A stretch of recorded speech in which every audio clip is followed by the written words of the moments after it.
What would you do if the person you helped in the rain turned out to be the one person who could destroy everything you'd spent 2 years fighting to build? Ethan Carter didn't know the answer to that question when he put $3 on a bakery counter for a stranger. I wasn't thinking about consequences. He wasn't calculating. He was just a tired father who still believed people deserved small kindnesses, even on nights when the world felt like it was swallowing him whole. He had no idea that stranger would walk into his life again the very next morning and close a door he couldn't afford to lose. If this story already has you hooked, stay with me until the end. Hit that like button and drop a comment telling me what city you're watching from.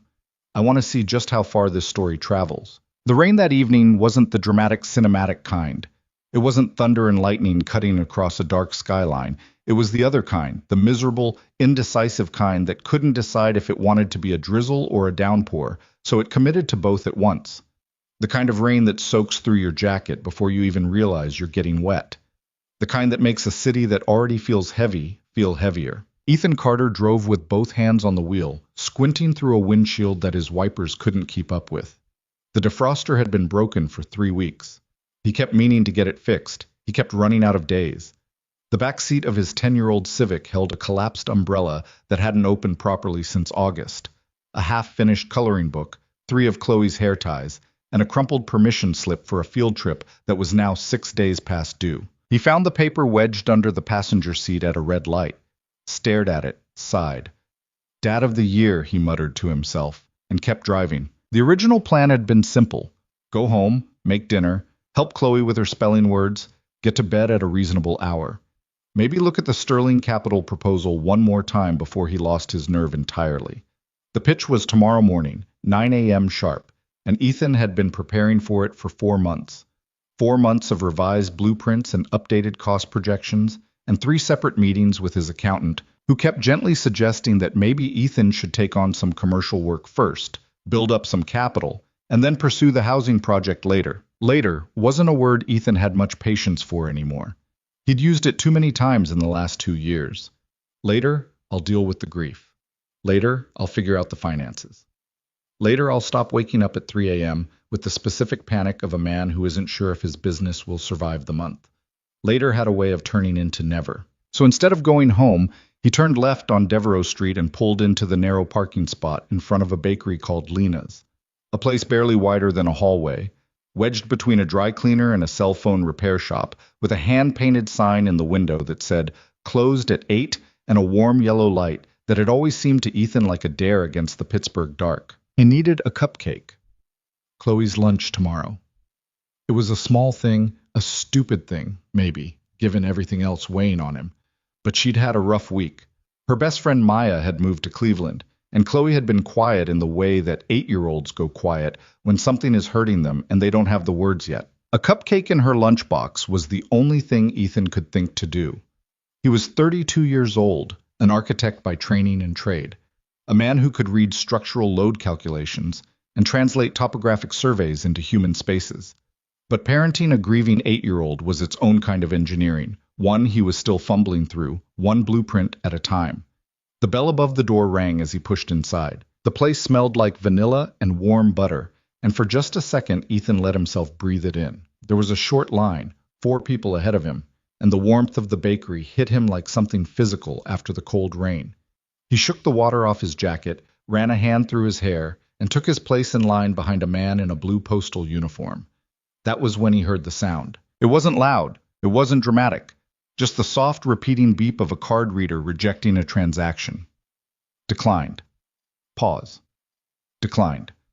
The woman at the counter was probably around 30, dark coat, dark hair pulled back in a way that suggested it had started the day neat and hadn't survived.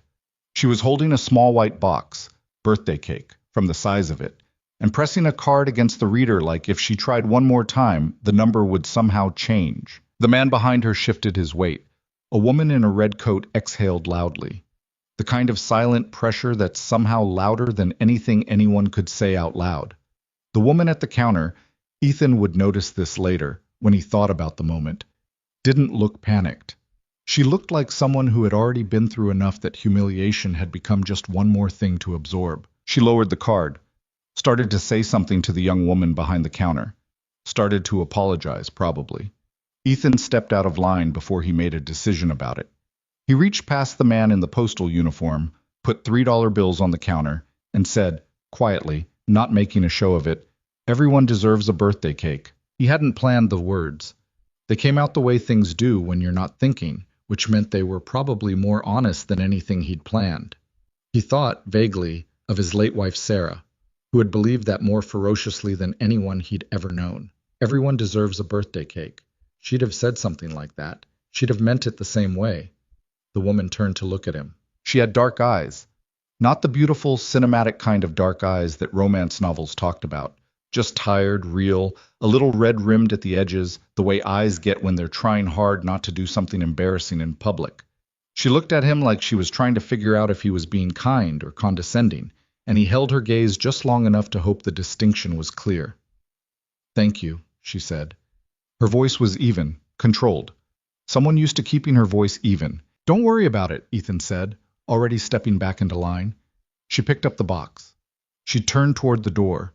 The bell rang above her as she disappeared into the rain, and Ethan turned back to the front of the line, ordered one chocolate cupcake with sprinkles, paid with the last $7 in his wallet, and drove home. I thought about her for maybe 3 minutes on the way back. Then Chloe needed help with a splinter in her palm, dinner burned slightly on the stove, and he was up until 11:30 making final adjustments to the pitch deck. I was in a good suit, or rather, the closest thing he owned to a good suit, navy blue, bought 4 years ago for a project presentation in Columbus, pressed the night before, slightly too big now because he'd lost weight in the year after Sarah died and hadn't really put it back. He'd stood in the bathroom mirror for 3 minutes trying to decide if it mattered, concluded that it didn't, and put it on anyway. Chloe was eating cereal when he came downstairs. "You look fancy," she said without looking up from her bowl. "I have a big meeting today." "Will you get the project?" She'd heard him talk about Grace Harbor enough times that she'd absorbed its shape, the way kids absorb the shapes of adult worries, not fully understanding, but aware that it mattered. "I don't know yet," Ethan said, which was the most honest answer he had. Chloe considered this. Then she pushed her half-finished cereal aside, got up, walked to the kitchen counter, and came back with a yellow crayon. She drew a small sun on the corner of a napkin and slid it across the table toward him. "For luck," she said, like it was obvious. He looked at the napkin sun, looked at his daughter, all 8 years of her, completely serious, completely certain that a crayon sun was a reasonable contribution to an architecture pitch. "Thank you," he said, and meant it more than he was prepared for. He tucked the napkin into his jacket pocket, kissed her on top of her head, dropped her at school 20 minutes later, and drove toward Sterling Capital's towering glass headquarters on Grant Street. The lobby of Sterling Capital was the kind of lobby designed to remind you that you were smaller than the building. 40-foot ceilings, marble floors, a receptionist who smiled in the specific calibrated way of someone trained to be warm without being personal. Ethan signed in, clipped on a visitor badge, and rode the elevator to the 22nd floor. He'd been here once before, 3 months ago, a preliminary meeting with 2 junior associates who'd liked the project enough to push it up the chain. He knew the layout. Knew the conference room would be to the left off the elevator, the one with the long glass table and the floor-to-ceiling windows, and the Pittsburgh skyline stretched out behind it. He didn't know what he'd find inside. He set up his presentation materials, laid out the printed copies of the proposal, checked the projector connection twice. His hands were steady, which surprised him. He'd expected nerves, but what he found instead was something quieter. Resignation, maybe. Or the specific calm that comes from running out of things to fear. The door opened at 9:02. 3 board members came in first. Older men, expensive suits, the kind of polite indifference that comes from attending too many of these meetings to be genuinely curious anymore. Then 2 more. A woman with a tablet who sat near the back and didn't introduce herself. And then the door opened again. She walked in like the room had been waiting for her, which, Ethan realized, it had. Because the room had gone slightly different, not quieter exactly, but more attentive, in the way that rooms do when the person who actually matters has arrived. She was in a charcoal blazer over a white blouse, hair pulled back in the same way as the night before. The same woman. The box from the bakery. The card that had declined 3 times while people stared. She took the seat at the head of the table, set a folder down, and looked up. Their eyes met. For a half second, neither of them moved. Ethan watched her absorb the recognition, watched it move through her face with the control of someone who'd spent years learning to keep very little visible on the surface. She blinked once. Something behind her expression settled, like a lock clicking. "Mr. Carter," she said, and her voice was the same measured, even tone from the night before. "I'm Victoria Sinclair. I'm the CEO of Sterling Capital. Thank you for coming in." She didn't acknowledge the bakery. Not a flicker.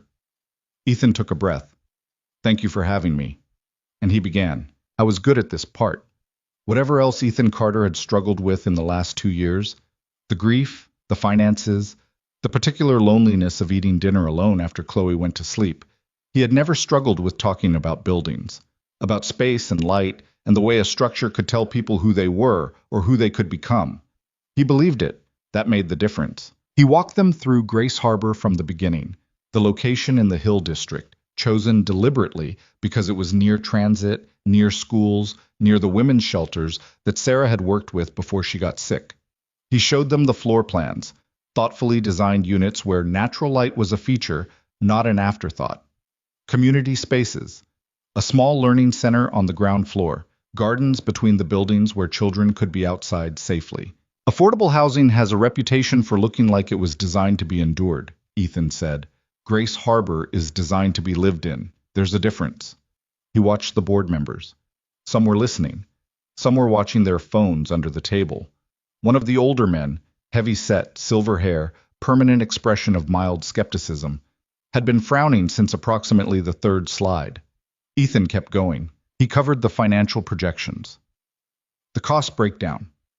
The funding gap that Sterling Capital's investment would close. The projected social return. Reduced shelter overcrowding, increased workforce stability among residents, long-term property value effects on the surrounding neighborhood. This isn't charity, he said. It's investment. The return is just measured in more than one way. He finished, set down his marker, let the room breathe. The silver-haired man, Ethan would learn his name was Leonard Graves, Senior VP, picked up the financial summary and turned it over like he was looking for something. "Mr. Carter," Graves said, "these numbers don't reflect your previous firm's financial history. I run an independent practice now. These projections are based on they're based on a firm with 2 full-time employees and 1 major project in the last 3 years." Graves set the paper down. "No offense intended, but the board has to consider execution risk." "I've built more than this proposal," Ethan said, keeping his voice level. "If you look at the full portfolio," "We did look at it." Graves again. "Cutting. Practiced. What we see is a talented designer who left the industry during a personal crisis and hasn't fully returned. That's not a judgment. It's simply the question the numbers raise." There was a silence. Ethan looked at Victoria Sinclair. She was watching him with an expression that told him absolutely nothing, and somehow that was the thing that unsteadied him most. Not Graves's dismissal, not the polite disinterest of the board members checking their phones. The fact that the woman who had stood at that bakery counter last night, accepting $3 from a stranger with tears she was fighting to keep in, was sitting at the head of this table giving him nothing. "I appreciate the board's concerns," Ethan said. "I'd welcome the chance to address them directly." Graves looked at Victoria. Something passed between them that Ethan couldn't read. Then Graves looked back at Ethan and said, pleasantly, devastatingly, "We'll be in touch." The elevator ride down took 43 seconds. Ethan counted them because it gave him something to do with his brain while the rest of him was trying to process what had just happened. They were going to reject it. He knew it the way you know certain things before they're confirmed. In the body first, in the stomach. A cold, flat knowing that analysis only catches up to later. Graves had come in with his mind already made up. The others had followed his lead. Victoria Sinclair had sat at the head of the table and not said a word to counter it. He stepped out of the lobby into the cold November air. The rain from last night had left everything wet and gray. Pigeons huddled on the parking structure ledge across the street. A taxi went past too fast through a puddle and soaked the bottom of Ethan's pants. He stood on the sidewalk for a moment. Just stood there, holding his portfolio bag, in his slightly too big navy suit, water soaking into the hem of his pants. Then he got in his car. Drove back toward the office, a 2-room space above a hardware store in Lawrenceville that he shared with his 1 full-time employee, a young designer named Marcus, who had stayed with him through everything and probably should have taken a higher-paying job 18 months ago. He called Marcus from the parking lot. "How'd it go?" Marcus answered on the first ring. Ethan paused. Board seemed skeptical. Skeptical like we need more time, or skeptical like this is a no. "I don't know yet. I'll know by end of week." "Okay." A beat. "You all right?" "Fine." "You don't sound fine." "I'm fine, Marcus." He hung up. Sat for a second with the phone in his hand. Then he pulled out Chloe's napkin from his jacket pocket, the yellow crayon sun, slightly crumpled now from the morning, and put it flat on the passenger seat, like that counted for something. It didn't fix anything, but it made the car feel slightly less empty. He went upstairs and got to work. In the Sterling Capitol boardroom, 22 floors above Grant Street, a different kind of meeting was already underway. Leonard Graves stood at the window with his phone to his ear, while two junior executives sat very still and said nothing. Outside, rain was threatening to start again. Inside, Graves's voice was calm in the particular way that calm gets when it is actually something else wearing a calm mask. I don't care what it looks like," he was saying. "The Hill District proposal dies here. We move forward with the Riverside plan." On the other end of the call, a developer named Whitfield, who had been nursing the Riverside luxury condominium project for 2 years and had found Leonard Graves to be a very useful man. There was the sound of quiet satisfaction. "The financial reports?" Whitfield asked. "Already adjusted," Graves said. "Carter's firm looks like a liability. The board saw numbers this morning that don't match the real record, and they don't know that." He paused. "By the time anyone looks closely enough, the vote will be done." He hung up. Walked back to the conference table. Picked up Ethan Carter's proposal from the stack. Read the cover page. Grace Harbor, affordable housing for families in transition. With the expression of a man who found the title faintly amusing, set it face down on the pile. But in the next office down the hall, through a door that had been left slightly ajar, Victoria Sinclair sat at her desk. She had heard most of it. She'd been on her way back from the restroom. Had slowed without meaning to when she heard Graves's voice, that particular low controlled frequency he used when he didn't want to be overheard, which had the paradoxical effect of making her want to listen harder. The financial reports. Already adjusted. She sat very still at her desk now. Her own tea was going cold. She didn't touch it. She was looking at the wall above her computer screen, but she wasn't seeing it. She was seeing Ethan Carter in the elevator lobby this morning. The moment he'd recognized her, the exact way he'd chosen to say nothing about the bakery, the measured, steady way. He'd stood in front of a skeptical board and talked about buildings full of light for people who had nowhere else to go. She was hearing Graves's voice. Already adjusted, Carter's firm looks like a liability, and she was thinking about a $3 cupcake and a napkin she'd seen fall from his jacket pocket onto the boardroom floor, and how he hadn't even seemed to notice. She reached across her desk and opened the folder with Ethan Carter's original proposal. She started reading. It was the receptionist who found it, tucked under the edge of the conference table, where it had apparently slid off the seat of the chair Ethan had been sitting in. A small yellow piece of paper, obviously torn from a notepad, with a lopsided sun drawn in crayon and the word luck written underneath in the specific unsteady handwriting of someone who had recently learned that K was harder than it looked. The receptionist brought it to Victoria's assistant, who brought it to Victoria because it had come from the boardroom during the Carter meeting, and therefore it was Victoria's problem to determine what to do with it. Victoria looked at it for a long time. She turned it over. Nothing on the back. Then she put it in her jacket pocket. She didn't make a decision about it then. She just put it there, the way you put things somewhere safe when you don't know yet what to do with them. Outside, the rain had started again. Ethan picked Chloe up from school at 3:45. She came out wearing her purple backpack and a headband that had a small plastic flower on it that she'd gotten from a birthday party the previous month and had worn every day since. She got in the car, buckled her seatbelt, and then looked at him in the precise way she'd been looking at him since she was 4 years old. The direct, assessing look that had always made him feel like she could see more than she let on. "How'd it go?" she asked. "Still waiting to hear," he said. She looked at him a moment longer, then she reached into her backpack and pulled out a paper with a gold star sticker on it, a spelling test, and held it up.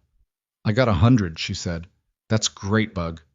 "I practiced necessary like 40 times, she said, with the specific pride of someone who has genuinely suffered for a result. "It paid off. Do you think we can get pizza tonight?" Yeah, he said. Yeah, I think we can get pizza tonight. She smiled, satisfied, and turned to look out the window as he pulled out of the school lot. He was glad she was 8. He was glad she could still be completely satisfied by a perfect spelling test and a Friday pizza. He drove home with both hands on the wheel and tried not to think about the phone call he was expecting by end of week. Chloe was in the bath when his phone rang. Ethan was standing at the kitchen counter, eating cold pizza out of the box and reviewing the cost analysis one more time. A habit he couldn't seem to break even when reviewing it, couldn't change anything. The number was Sterling Capital's main line. He stared at it for 2 rings, then answered, Mr. Carter. The voice was an associate he'd met once. Professional, neutral, trained to deliver outcomes without inflection. I'm calling with an update from the board's review of the Grace Harbor proposal. I'm listening. A pause. Minimal. The board has decided to pass at this time. The primary concerns relate to execution risk given the current size and capitalization of your firm. They want you to know they found the conceptual design strong, but the answer's no. Yes, sir. I'm sorry. Ethan stood very still. The pizza was cold. The kitchen was quiet except for the sound of Chloe singing something in the bath. She always sang in the bath, some mashup of a pop song and a melody she'd made up herself that didn't entirely follow musical logic, but that Ethan had come to love the way you love things that are imperfectly, stubbornly original. Thank you for calling, he said. He hung up. He put his hands flat on the counter, stared at the kitchen tile. The mortgage payment was due in 18 days. He had 2 smaller contract projects in progress. A residential renovation in Shadyside, a commercial fit-out in the Strip District, that would cover the basics for another 2 months. After that, without Grace Harbor or something like it, the math stopped working. He'd already talked to the bank once. They'd been patient. Banks had a limit to their patience. If the firm folded, the house went next. Sarah's house. The one they'd bought together, the one Chloe had grown up in, the one with the crack in the back porch step that Ethan had never fixed, but that Sarah had said gave the house character. He stood at the kitchen counter for 3 minutes while Chloe sang in the other room. Then he washed his hands, dried them, walked to the bathroom door, and knocked. Almost done? He said. 2 more minutes. Okay, 2 minutes. I went back to the kitchen, put the pizza away, started the dishes. He didn't cry. Not then. He'd learned, in the last 2 years, to put things somewhere he could get to them later, when Chloe was asleep, when the house was quiet, when there was no one watching who needed him to be okay. He was good at that now. Good at the delay. Whether that was healthy or not was a question he'd tabled for later. Probably also later. He washed a bowl. Washed a glass. Stacked them on the drying rack. Outside, it started to rain again. It rained often. This was something Ethan had always known, had even found endearing once, in the way you find a city's particular textures endearing when you love the city. Pittsburgh in November was a specific shade of gray, layered with a cold that got into the bones differently than winter proper. Not brutal yet, just persistent, reminding you it was coming. Sarah had loved the rain. She'd had a specific thing about it. Cleansing, she used to say, which had made Ethan roll his eyes affectionately, because it was exactly the kind of thing Sarah said that was both a little corny and completely sincere. She'd meant it. She'd stand at the kitchen window and watch the rain fall on their small backyard, and look entirely at peace. He thought about her now. He thought about her at strange angles, not in the way of grief manuals, not the expected moments, but in mundane interruptions. At the kitchen window, driving past the hospital she'd been treated at on Fifth Avenue, and noticing he'd gone 3 weeks without noticing it anymore. Finding one of her pens in a kitchen drawer, completely ordinary, just a blue pen, and having to sit down for a minute. She had spent the last year of her life working with a shelter called Sunrise House, 2 afternoons a week, helping women coming out of crisis situations write resumes and navigate housing applications. She'd done it from a wheelchair some days when she wasn't strong enough to sit upright at a desk. She had never once mentioned that it was hard. Grace Harbor had been his version of continuing that conversation, his way of saying, I heard you, I'm still listening, and now the board had said no. And Leonard Graves had something to do with why, though Ethan didn't know that yet. He finished the dishes. Checked on Chloe. Out of the bath, pajamas on, sprawled across her bed reading a book about horses. He sat on the edge of her bed and they talked for 20 minutes about nothing in particular. Horses, her spelling test, Whether pizza counted as a vegetable because it had tomato sauce. Probably not, Ethan said. But tomatoes are a fruit, Chloe argued, so technically it's healthier than a vegetable. He laughed, actually laughed, which surprised him slightly. That logic has some real holes in it. Name one hole. Go to sleep, Bug, she groaned. He kissed her forehead, turned out the light, and left the door slightly open the way she liked it. Then he went to his desk, opened the laptop, and stared at the Grace Harbor files. He didn't delete them. I wasn't sure what that meant yet, but he wasn't deleting them. Ethan was at Lena's bakery at 7:15 a.m. because it had become, somewhere in the last 6 months, the only quiet place he had that didn't come with responsibilities attached. He'd been coming 2 or 3 mornings a week when he could manage the timing before Chloe's school run. He'd order coffee and whatever was fresh out of the oven, sit at the small corner table by the window, and have 30 minutes that belonged entirely to him. That morning he was 3 days into a revised plan, smaller, scaled down, self-funded through a combination of creative accounting and a conversation with an old colleague in Cleveland who might be able to bring in private investors. It wasn't the same as Grace Harbor, but it was something to work on, and working on something was better than sitting still with the alternative. He was reading over preliminary notes when the bell above the door rang. He didn't look up. Then he heard a voice order a black coffee, and something about the cadence of it, the particular measured evenness, the way it was polite without being warm, made him look. Victoria Sinclair. She was in a long wool coat, dark gray, and she was looking at the pastry case with the careful attention of someone who had come in with a specific purpose and was delaying it.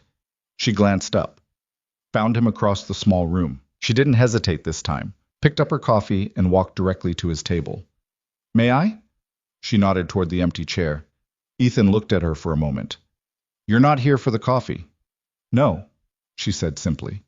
She sat down, reached into her coat pocket, set something on the table between them.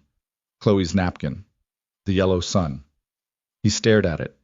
Something moved through his chest that he didn't quite have a word for. Not grief exactly, not tenderness exactly, something in between. "She left it in the boardroom," Victoria said. "I should have had someone mail it, but She stopped. "I thought I'd return it myself." "Thank you," Ethan said. He picked it up, turned it over. The crayon had smudged slightly at one corner. There was a silence. The bakery was quiet, 2 other customers at opposite ends of the small space, Lena moving behind the counter. Then Victoria Sinclair put both hands around her coffee cup, looked at him, and said, "Tell me about Grace Harbor, the real version, not the pitch." Ethan looked at her. "You rejected it," he said. "I know I did." "So why?" "Because I think I made a mistake," she said, "and I don't usually admit that easily, so I'd appreciate it if you just started talking." He sat back, studied her face. The same controlled surface from the boardroom, but with something underneath it now. Something that looked, if he was reading it right, like genuine unease, like a woman sitting with the discomfort of a decision that hadn't settled right. He looked out the window for a moment. The street was wet. A bus went by. Then he started talking. He told her about Sarah first. Not the way he told it in proposals. Not the professional shorthand, "My late wife worked with shelter organizations," but the actual version. About who Sarah Carter had been. How she'd argued with him the first time they met, at a university lecture in their 3rd year of architecture school, because he'd said that aesthetics and affordability were mutually exclusive at scale, and she'd found that profoundly wrong and told him so in front of 40 people without any apparent self-consciousness. She was right, he said. Obviously. I was 21 and hadn't built anything yet. What did she do? After school?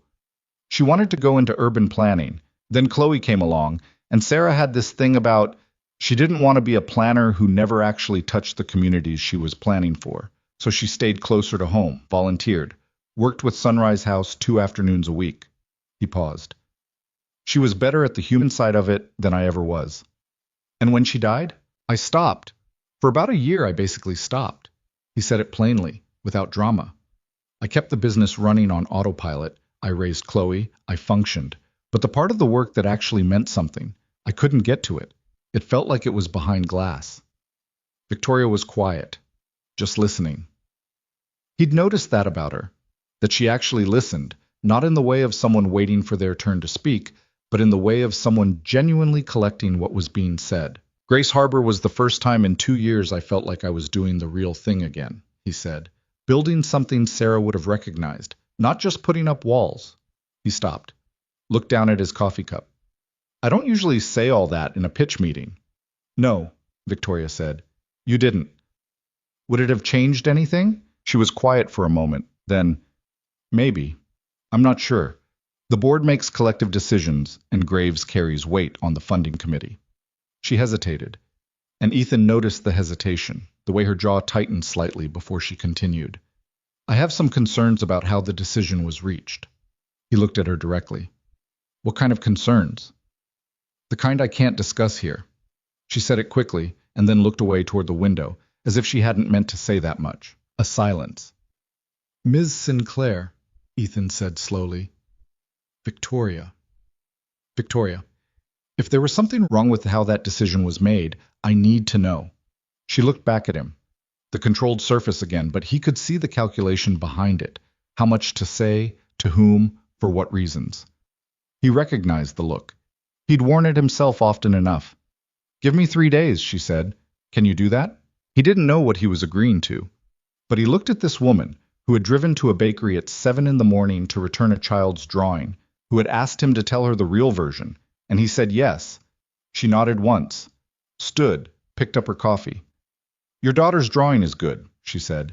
She's got instinct for composition. Ethan looked down at the yellow sun on the table. She's 8. So? Victoria said. And for the first time, just briefly, just for a second, there was something that might have been a smile. Not quite there, but approaching. Then she walked out into the wet Pittsburgh morning, and he watched her go. He sat for a long time at the small corner table. The napkin with the yellow sun was in his hand. He didn't know yet what Victoria Sinclair had heard in the hallway outside Leonard Graves's office. He didn't know about the altered documents, the scheme, the luxury development waiting to take Grace Harbor's place. He just knew that something had shifted, and that it was raining again, and that for the first time in a week, the weight on his chest felt like something that might eventually move. 3 days. That was what Victoria had asked for. Ethan had agreed to it without knowing exactly what he was agreeing to, which was unlike him. He was a man who liked to understand the terms of things before signing on. But there had been something in the way she'd said it. Give me 3 days. Not a request dressed up as a request. Just a straight line between what she needed and what she was asking for. He'd driven home from the bakery that morning and told Marcus there might be new information coming on Grace Harbor. Marcus had looked up from his monitor with the particular expression he reserved for things he didn't quite believe but wanted to. Like what kind of new information? He'd asked. I don't know yet, Ethan said. Just don't delete anything. Marcus stared at him. I wasn't planning to delete anything. Good, don't. He'd gone back to the Shadyside renovation files and tried to concentrate, with limited success. He kept returning to what Victoria had said. I have some concerns about how the decision was reached. And then the hesitation, the jaw tightening, the way she'd looked away fast like she'd said more than she meant to. It wasn't naive. He knew corporations moved the way they moved, and the reasons a proposal got buried were rarely the reasons they gave you. He'd been in the industry long enough, but knowing something was possible and having it confirmed were different weights to carry. He wasn't sure which one he was carrying yet. The 3 days passed with the particular slowness of days you're wading through. He took Chloe to her Wednesday piano lesson, during which she played the same 12-bar section of a simplified Beethoven piece 6 times, while her teacher, Mrs. Okafor, maintained a composure Ethan genuinely admired. He made grocery runs. He sat with the Shadyside renovation blueprints until he was actually seeing them again instead of just looking at them. Thursday night, he fell asleep on the couch with his laptop open and woke up at 2 a.m. with a crick in his neck and Chloe's yellow crayon napkin sitting on the coffee table where he'd left it, the little sun looking up at him in the dark. He put it back in his jacket pocket. He wasn't sure when it had become a habit, but there it was. Friday morning, his phone showed a text from a number he didn't have saved. Can you meet at 6 p.m.? Not the office. Lena's. He stared at it for long enough that Chloe called from upstairs asking why breakfast wasn't ready. He texted back one word, yes, and went to make eggs. He found a sitter for Chloe, a neighbor's college-age daughter who Chloe tolerated on the condition that she be allowed to pick the movie, a negotiation Ethan had long ago stopped trying to influence. He arrived at the bakery at 5:50. Victoria was already there. She was in a corner booth rather than a counter seat, which told him this was a longer conversation than last time. She had a folder in front of her. Not a company folder, just a plain manila folder, the kind you bought at CVS. She had a cup of tea that looked untouched and cooling. She was wearing a dark blue sweater instead of a blazer, and it was the first time Ethan had seen her in anything other than the architecture of professional clothing, and something about it made her look both younger and more tired at the same time. He sat down across from her. She pushed the folder to the center of the table but didn't open it yet. "Before I show you this," she said, "I need you to understand that I didn't know about any of it." Her voice was even. It was always even. But underneath it, for the first time, he could hear something that sounded like it cost her something to say. "Okay," he said carefully. "I mean that." She looked at him directly. "I'm not saying it to protect myself. I'm saying it because what I'm about to show you is going to make you angry, and I need you to know the shape of what happened before you decide what to do with it." Ethan put both hands flat on the table. "Show me." She opened the folder. The documents were printed on plain paper. Copies, not originals. She'd been careful about that, clearly. The first page was a financial summary that Ethan recognized immediately. His firm's projected revenue and capitalization figures, as presented in the Grace Harbor proposal. He'd looked at these numbers so many times he could have recited them from memory. But the numbers on this page were different, not dramatically different, not crudely falsified. They were the kind of different that required someone who knew what they were looking at. A subtle suppression of the projected revenue figures, a selective omission of 2 prior project completions that would have demonstrated consistent delivery capacity, a reclassification of his current contract work that made it appear provisional rather than confirmed. Whoever had done this knew how to alter financial documentation in a way that looked like interpretation rather than fabrication. The kind of thing that, if challenged, could be defended as a matter of perspective. We were being conservative. We were accounting for risk. The kind of thing that was designed to be exactly difficult enough to disprove that most people wouldn't bother. Ethan sat very still. He turned the first page over, read the second, then the third. The third page was an internal email thread, again, printed on plain paper, no headers, the company metadata stripped. But the content was clear enough.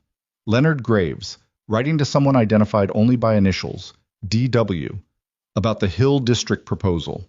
The language was careful, the way you get careful when you know you're writing something down. But the intention was not. The Carter proposal doesn't survive the funding committee if the numbers reflect a marginal firm. Adjust accordingly. The Riverside development needs that allocation. Ethan read it twice. Then he put it down on the table. The bakery was quiet. Someone had put on a low record behind the counter, something old, something with a trumpet, and the sound floated between them without quite filling the space. "Graves did this," Ethan said. It wasn't a question. "Yes. He altered my financial documentation before it reached the board." "Yes." "And the board voted based on the altered figures." "Yes." Victoria paused. "Most of them didn't know. They saw numbers that told a story of a marginal firm with execution risk. That's what they voted on." She hesitated. "That's what I voted on." He looked up from the documents. She was watching him with the specific expression of someone who has made the decision to not look away from something uncomfortable, even when it costs them. "You heard him," Ethan said. "In the hallway." "Part of it." "What did you do?" "I went back to my office and pulled your original submission from the archive. The version you sent before it went through Graves's committee review." She nodded toward the folder. "The differences are on pages 4 and 5. I compared them line by line." He turned to page 4. She'd marked the discrepancies in pencil. Neat small marks, not highlighting, because highlighting was harder to explain away. If this ended up in front of people, it shouldn't be in front of. He saw what she'd marked. He saw the gap between what he'd submitted and what the board had seen. His jaw tightened. He'd been sitting at his kitchen counter eating cold pizza when they'd called to reject him. He'd stood there in his slightly too big suit and made his case and gotten destroyed by numbers that were not his numbers. He'd driven home. He'd washed the dishes. He'd talked about pizza with his daughter. "How long has Graves been doing this?" he asked. "I don't know. This is the first time I've—" She stopped. Reset. "I've had concerns about Graves for a while. The Riverside development has been pushing for a long time. I knew he favored it. I didn't know he'd crossed into falsification." "And DW?" "Whitfield. Daniel Whitfield. He's the principal developer behind Riverside. He and Graves have a relationship that predates my tenure at the company." She said it carefully. The way you say things when you're not sure how much you can prove and how much is inference. I'm still building the full picture. Ethan sat back, looked at the ceiling. The trumpet record kept playing behind the counter, something slow and mournful that fit the conversation in a way he wasn't sure he appreciated. "What do you want from me?" he asked. "I want to fix this," she said, "but I need to know you're in agreement on how." He looked at her. "In agreement on how?" "Meaning you have a plan. The beginning of one."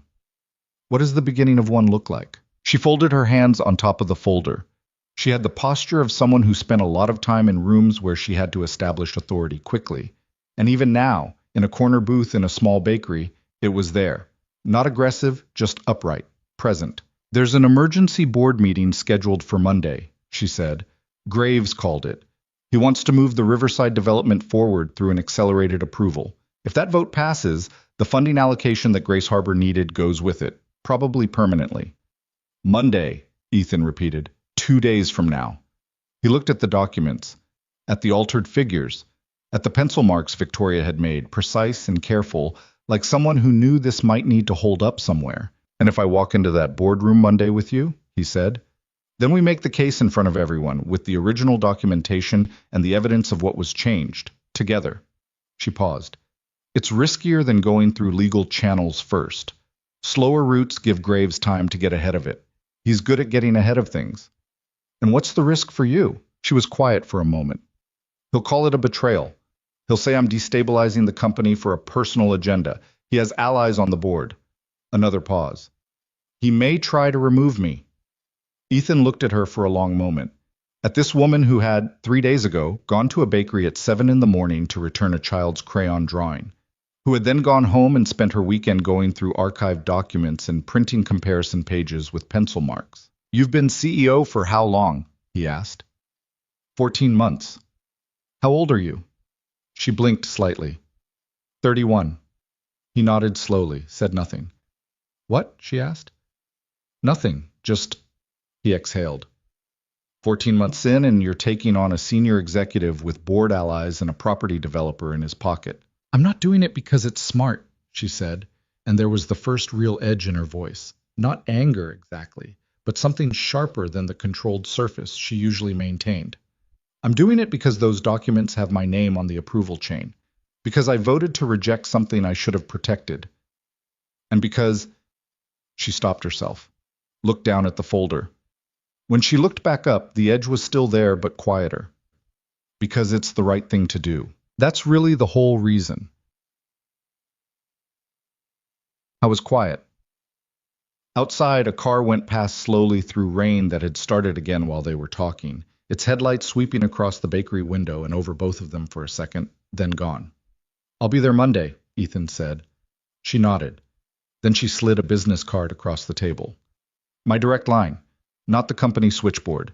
If anything changes before then." He picked it up, looked at it. "Victoria Sinclair, Chief Executive Officer, Sterling Capital." He put it in his pocket, next to where he usually kept Chloe's yellow sun. "One thing," he said. She waited.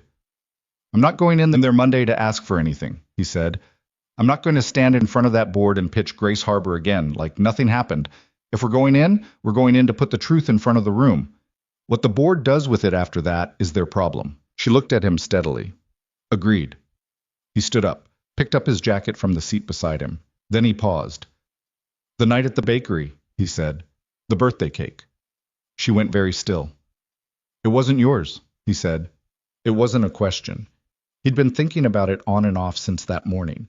The careful way she'd carried the box. The way she'd pressed the card against the reader like she could will the number to change. "My assistant," she said. She was working late that night, her birthday, her 3rd year at the company. She was embarrassed to ask for early release. She stopped. "It was going to be a surprise." He nodded, said nothing else about it. "Good night, Ms. Sinclair," he said. "Victoria," she said. "Victoria." He zipped his jacket, walked to the door. The bell rang above him as he pushed out into the rain. He stood on the sidewalk for a moment. Then he pulled out his phone and called the sitter to say he was on his way. I didn't know if Monday would work. He didn't know how many allies Graves had, or what the board would do when the thing was laid out in front of them, or whether any of it would be enough. He knew how these things could go. He'd watched the industry long enough to know that people with power and long histories in a company had ways of surviving exposure that defied reasonable expectation. But he thought about the documents with the pencil marks. He thought about a woman who had spent her weekend in her apartment going through archived files because she'd voted wrong and wasn't willing to let it stand. He got in his car and drove home. When he got back, Chloe was still awake, technically, in the sense that she was horizontal in bed with her eyes closed and her book still open on the pillow beside her. He stood in the doorway for a moment. She'd fallen asleep with the small bedside lamp still on, its warm yellow light making the room look like an illustration in a children's book. The rumpled blanket, the scattered stuffed animals, the open book with its pictures of horses. He turned off the lamp, picked up the book, set it on the nightstand. He looked at her for a moment in the dark. Then he went to his own room, sat on the edge of the bed, and thought about what he was walking into on Monday. He thought about Sarah, too. Not sentimentally, or not only sentimentally, more like a consultation. Sarah had been better at confrontations than he was. She'd had a directness that he'd always admired and occasionally found terrifying, a willingness to say the true thing in a room of people who were pretending the true thing wasn't there. She'd never been cruel about it. She'd just been clear. There are families waiting for homes, he thought. That was what he'd say Monday. Whatever happened with Graves, whatever the board decided, whatever Victoria's position was at the end of it, that was the thing that couldn't get lost. The reason the thing existed, the families waiting. He set his alarm. Lay down in his clothes for a while before getting up and actually changing. Outside, the rain had slowed to the indecisive kind again, tapping against the window without commitment. He slept badly and woke up feeling clearer than he had in a week. The weekend passed in the practical business of living. He took Chloe to a birthday party Saturday afternoon, one of her classmates, a chaos of 8-year-olds in a community center gymnasium with streamers and a cake that was aggressively purple. He sat with the other parents along the wall and talked about nothing in particular, the pleasant, shallow conversational water of people who know each other primarily through the fact of their children. He was grateful for it. It was easy in a way the week hadn't been. Sunday. Marcus came over to the apartment and they sat at the kitchen table for 2 hours going through the original Grace Harbor documentation. Every figure, every projection, every delivery timeline. If Monday went the way Victoria thought it might, Ethan wanted to know every number cold. He wanted to stand in front of that board and have the real figures so completely in his head that there was no question which version was true. Marcus spread the pages across the kitchen table and watched Ethan work through them with the attention of a man who had been an architect for 6 years and had spent half of it watching Ethan half disappear and come back. "Can I ask you something?" Marcus said at one point. "You're going to either way. This Sinclair woman, the CEO." Marcus kept his voice neutral but didn't quite succeed. "You trust her?" Ethan looked up from the page he was reviewing, thought about it honestly. "I think she's trying to do the right thing," he said. "Whether that's the same as trusting her, I don't know yet. That's careful." "Yeah." Marcus nodded. "You want me there Monday?" "No," Ethan said. "I need you here. If something goes sideways, I need someone who knows the project well enough to keep it moving." "If something goes sideways," Marcus repeated with the tone of someone filing the phrase away. "Just know the numbers," Ethan said. "All of them." Marcus looked at the spread of documents across the kitchen table. "I know them," he said quietly.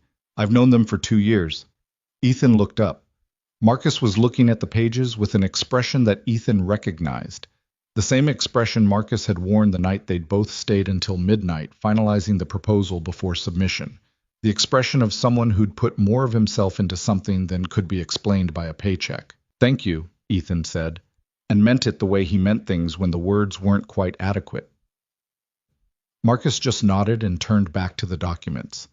That night, after Chloe was in bed, Ethan sat at his desk and wrote something, not a speech. He didn't do speeches, just notes. What he wanted to say, what he needed the board to understand. He didn't write it to be impressive.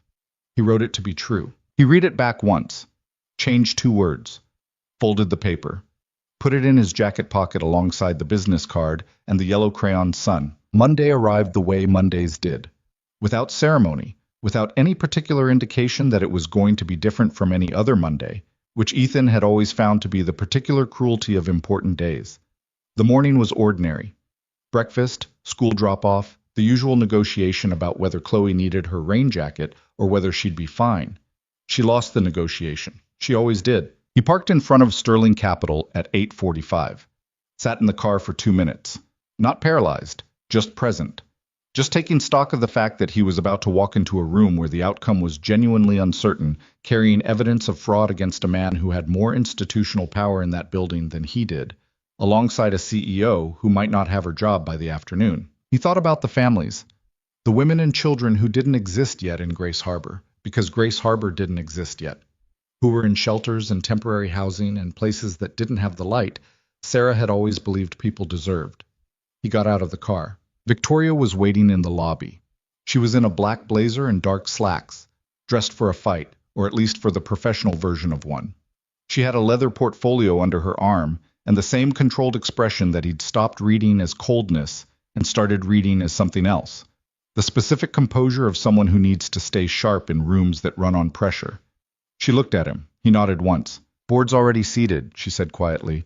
"Graves got here early. He's been talking." "Talking to who?" "Everyone he could get to before we arrived." Her voice was measured, but he could hear the edge of it. "He knows something is coming. He doesn't know exactly what." "Does that change anything?" "It means we can't let the room get loud before we've shown them the documents." She paused. "Once they see the documents, let it get as loud as it wants." They walked toward the elevator together. Neither of them said anything else. The elevator opened on 22, and they walked toward the conference room, and Ethan could hear voices inside before they even reached the door. The low collective rumble of a room full of people waiting for something to begin. Victoria paused at the door, just for a fraction of a second. He saw it. The tiny check, the breath she took and let go, the moment before. Then she opened the door and walked in. Ethan followed. Leonard Graves was at the far end of the table, in a gray suit, already talking to a man on his left.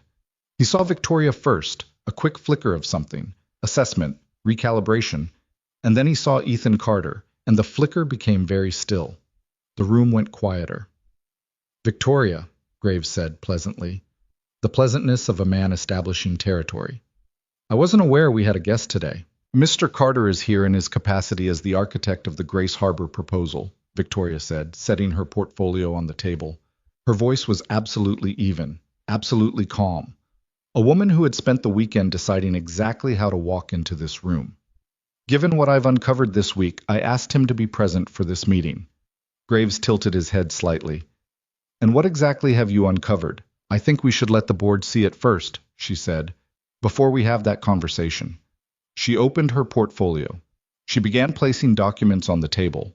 And Ethan Carter, who was not a man who made speeches, stood beside her and waited for the room to understand what it was looking at. Whatever happened next, and things were about to get very loud very fast, had started with a rainy night and a $3 cupcake, and a woman who had stood at a bakery counter trying to hold herself together while a line of impatient strangers stared at her back. It had started, really, with a small act done for no reason except that it was the right thing to do, which, as it turned out, was the same reason they were both standing here now. The first document Victoria placed on the table was the altered financial summary. She set it down without commentary. Just put it there, face up, in the center of the long glass table where everyone could see it. Then she placed the original alongside it, side by side. The differences visible to anyone who looked. Nobody looked. Not yet. They were still watching Graves. Graves had not moved from his chair. He was doing the thing Ethan had watched powerful people do in difficult rooms, staying very still and letting the stillness work for him. His hands were flat on the table. His expression was faintly confused, the careful performance of a man who wasn't confused at all. "Victoria," he said, and his voice had the particular patience of a man explaining something to someone who didn't quite understand the room they were in. "We called this meeting to move the Riverside approval forward. Whatever you found that you feel needs discussion, I'm sure there's a better venue than—" "The figures presented to this board during the Grace Harbor review were altered," Victoria said. She said it the way you pull a bandage. Fast, clear, no preliminary wince. The financial summary Mr. Carter submitted showed a firm with confirmed contract revenue, 2 successfully delivered projects in the prior 18 months, and capitalization adequate for the proposed scope. The summary the board reviewed showed none of that. One of the board members, a woman named Patricia Huang, who Ethan had noticed earlier, mid-50s, sharp eyes, the expression of someone who processed information quickly, leaned slightly forward. "What do you mean, altered?" Huang said. I mean, the numbers are different. Victoria slid the two documents toward the center of the table. Not interpretation, not rounding. Different figures, different project history, different revenue classification. Pages 4 and 5 show the comparison. The room did a thing rooms do when the temperature changes. A collective adjustment, not quite movement, just a shift in attention. Two board members reached for the document simultaneously. A third pulled out reading glasses. Graves watched this happen with an expression Ethan couldn't entirely read. Not panic, not yet, but something that had stopped being comfortable. I want to be clear about what I'm accusing and what I'm still establishing, Victoria continued. She stood at the side of the table, not at the head, deliberately, Ethan thought, not claiming the authority position, but the factual one. The documents were altered between submission and committee review. That review is Leonard's committee. I have an internal email that establishes communication between Leonard and Daniel Whitfield about the outcome of the Grace Harbor vote. She paused. I also have evidence that the Riverside Development, Whitfield's project, was positioned to receive the allocation that Grace Harbor needed. The room went genuinely quiet. Not the quiet of shock, exactly. The quiet of people recalibrating. Graves stood up. He didn't raise his voice. That was what Ethan noticed first. The complete absence of raised voice, because raising it would have been a concession. Instead, Graves stood up with the controlled deliberateness of a man who'd been in difficult rooms before and knew exactly how much composure was worth. This is an extraordinary accusation, he said. He was speaking to the room, not to Victoria, turning slightly, addressing the board members the way a lawyer addresses a jury. I've spent 11 years building this company's investment portfolio. 11 years. And I'm now being presented, without any prior notice, with what amounts to an allegation of fraud, in front of the full board based on a document comparison assembled by a CEO with 14 months of tenure. He paused, and the pause was calculated. I'd like to know what's really driving this. Leonard, Victoria started. No. His voice was still even. I'm going to ask the question that everyone in this room should be asking. What is Victoria Sinclair's relationship to Ethan Carter? Because I find it interesting that she's asked him to stand in this room this morning. And I find it interesting that this accusation comes precisely when I've assembled the votes needed to move a legitimate development project forward. He looked around the table. I'd like the board to consider the possibility that what we're looking at is not a fraud investigation. It's a disruption. Yeah. A beat. Then another. Ethan watched the faces around the table. He watched Patricia Huang turn the comparison pages slowly, reading with genuine attention. He watched two of the other board members exchange a glance. He watched one man, older, heavy-set, who hadn't moved or said anything, watching Graves with an expression that was careful in a way that wasn't neutral. Ethan stood at the edge of the room. He'd said nothing yet. He hadn't moved since they'd walked in. He'd watched the board receive the documents, watched Graves stand up and do what skilled corporate operators did when cornered, which was to turn the accusation around and aim it back. It was working, a little. He could feel it. The slight tilt of the room, the hesitation that came with Graves's long history in the building versus Victoria's short one, the specific doubt that powerful men cultivated in rooms like this. The suggestion that this was personal, that it was motivated, that the woman with 14 months of tenure was overreaching. Ethan thought about Sarah in the wheelchair on Tuesday afternoons. He thought about the housing application forms and the resumes and the women who needed someone to sit across from them and say, your situation has a next step. He thought about Chloe's yellow sun on the napkin. Then he thought, no, not a speech, not a pitch, just the true thing, said plainly. He stepped forward. Can I say something? The room turned to look at him. Graves turned to look at him. The turn was slow and deliberate, the physical language of a man who had just realized he'd been leaving a variable out of his calculation. Mr. Carter, Graves said pleasantly, you're a guest in this room. I'm not sure the board has... He was invited, Victoria said. Flat, leaving no room.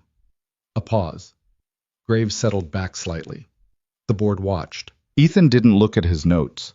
He'd put them in his pocket this morning and left them there, because the words he'd written down Saturday night were just the real thing anyway.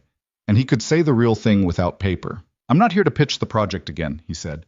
I already did that. The board voted on information that wasn't mine. I want to say that plainly, not as an accusation. The documents show what they show. The board can decide what it means. He looked around the table, not performing, just looking at people. What I want to say is that there are families, women and children, who have been on housing wait lists for years. Some of them are in shelters right now. Some are in situations that are worse than shelters. Grace Harbor would give them something specific, stable, decent housing that was designed to be a place to live, not a place to wait. My wife spent the last year of her life working toward that. She's gone. I'm still here, and I'd like the board to know that when it makes this decision, it's not making a decision about me or about Victoria Sinclair or about Leonard Graves. It's making a decision about whether those families get that housing or whether they don't. He paused. That's all I wanted to say. He stepped back. The room was very quiet. Graves looked at him for a moment with an expression that was the first uncontrolled thing Ethan had seen on his face all morning. Not fear exactly, but something close to the recognition that the ground had shifted under him in a way he hadn't accounted for. Then Patricia Huang set the comparison pages down on the table and said, "Leonard, I need you to explain to me specifically why these two revenue figures are different." And the room, which had been hovering, landed. What happened next was not clean. Ethan had seen enough of the world to know that things were almost never clean, and this was no exception. Graves did not confess. He did not crumble. He was too experienced for that, too practiced in the art of the long institutional fight. What he did was pivot, away from the specifics of the document comparison, toward the procedural question of whether this was the appropriate venue, toward the personal and professional, toward the framing that this was a destabilization effort by a chief executive trying to neutralize a challenge to her authority. I was good at it. Ethan had to give him that. There was a 20-minute stretch during which two of the board members seemed genuinely uncertain, not about whether the documents were different, which was right there in front of them, but about what it meant and who had done it, and whether the right interpretation of all of it might still somehow favor Graves. But Patricia Huang kept asking specific questions, and the man in the corner, the quiet one who hadn't moved, turned out to be Wallace Chen, the board's independent auditor representative, and he was not going to let the procedural argument stand. He said, with the specific efficiency of a man who had spent 40 years cutting through the noise of precisely this kind of room, "The question before us is not about venues. The question is whether these documents were altered, and whether that alteration affected a board vote.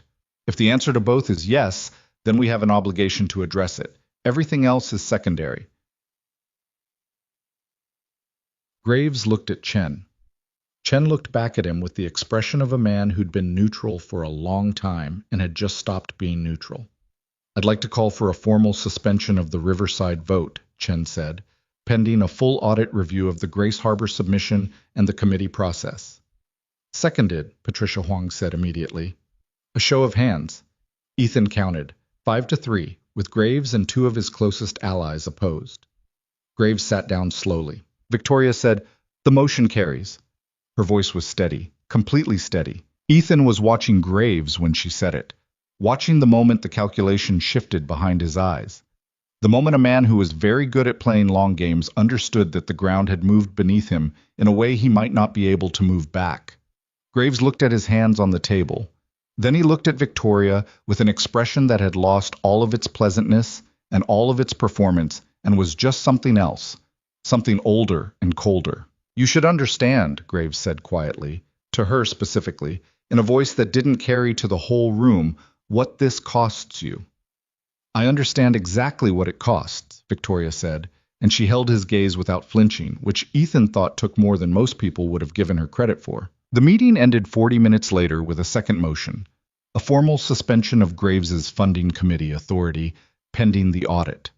He left the room without another word, flanked by the two allies who'd voted with him, the door closing behind them with a sound that was conspicuously ordinary for how much it meant. The remaining board members gathered around the table in the slightly shell-shocked way of people who had just watched something they'd thought was solid turn out not to be. Patricia Huang shook Ethan's hand with a firmness that surprised him. "I knew Sarah Carter," she said, and then seemed to decide that was enough, because she moved on without elaborating. Ethan didn't ask how, he just nodded. Wallace Chen stopped next to Victoria on his way out. "The audit will take approximately 3 weeks. You'll want legal involved from day one. Already scheduled, Victoria said. Chen looked at her for a moment. You did the right thing, he said, with the blunt simplicity of a man who didn't give compliments as a professional habit. Then he left, and then the room was empty except for the two of them, standing beside the long glass table with the Pittsburgh skyline behind them. Gray day, low clouds, the city going about its business 22 floors below. Victoria put both hands on the back of a chair. She exhaled. It was the first time since they'd walked in that Ethan had seen her do anything that could be described as unguarded. That could have gone worse, he said. It could have gone much better, she said. Could it? She considered. No, she admitted. Probably not. He picked up the documents from the table, the originals, which she'd let him keep, and squared them against the glass surface. His hands were steady. He was faintly surprised they were, but there it was. Graves meant what he said, he told her, about what this costs you. I know. The two who voted with him, will they be a problem? Almost certainly. She straightened up from the chair back. But the audit creates a formal record. Once that's in motion, it's harder to quietly undo things. Chen makes sure of that. And Whitfield? Once the audit pulls the committee communications, Whitfield's involvement will be visible. His lawyers will advise him to cooperate with the investigation rather than get pulled into the center of it. She said it with the efficient certainty of someone who had been running calculations for days. He has more to lose than Graves does. Ethan nodded. Then after a moment, what happens to Grace Harbor now? Victoria looked at him. The project goes back before the board with the original documentation. Clean process. No Graves on the funding committee. The timeline sets back by a month, maybe 6 weeks. She paused. The vote will be different. You're sure? I'm not sure of anything, she said, and it sounded honest in a way he appreciated. But the project is what it is. The original documents show a viable proposal. The board will vote on the real numbers. She picked up her portfolio. That's all you ever needed. He held the folder with the documents, the comparison pages with the pencil marks, the evidence that someone had decided his work wasn't worth the trouble of honest evaluation. I'm sorry, Victoria said. He looked up. For the vote, she said. I know that's insufficient. I know you've lost time and... She stopped. I'm sorry. He looked at her for a moment. She was watching him with the specific expression of someone who meant the apology and wasn't sure it would land. It's not your fault, he said. I was in the room. So was I, he said. Different side of the table. He paused. Thank you for the pencil marks. She blinked. Then something happened at the corner of her mouth. Not quite a smile, but its precursor, the expression before the expression. The pencil marks, she repeated. They held up. They did, she agreed. He picked up his jacket from the back of a chair. I'll wait for the audit results. It'll be 3 weeks, maybe 4. I've waited longer.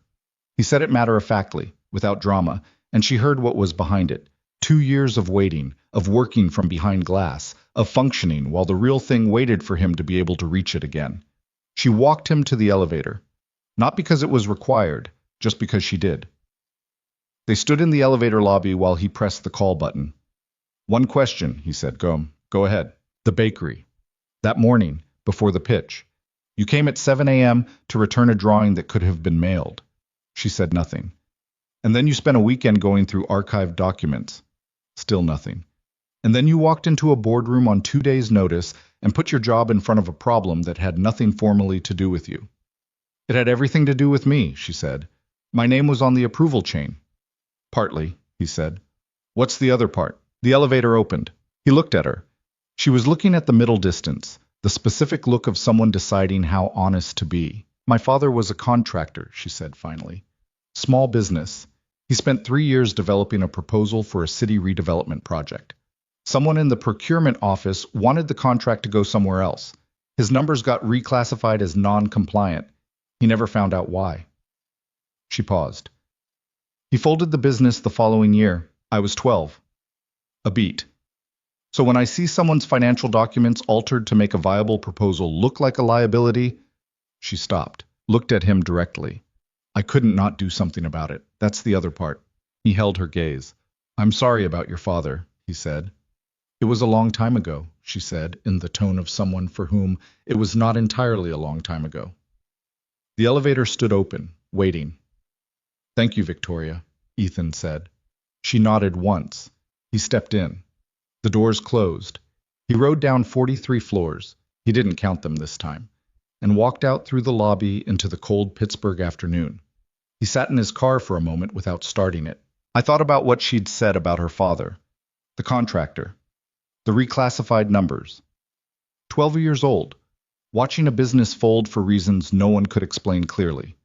He thought about the specific distance between that 12-year-old and the woman who had stood at the head of a boardroom table this morning and not flinched when Leonard Graves said, "You should understand what this costs you." People were constructed out of the things that had happened to them. That wasn't a revelation, just a fact. But it always caught him slightly off guard when he saw the specific shape of it in someone else. The moment when the surface cracked just enough to show you what was underneath, what had been there all along. He started the car, drove to Marcus's office. Marcus heard the door open and spun his chair around. He looked at Ethan's face. "Well," he said. "Audit's been called," Ethan said.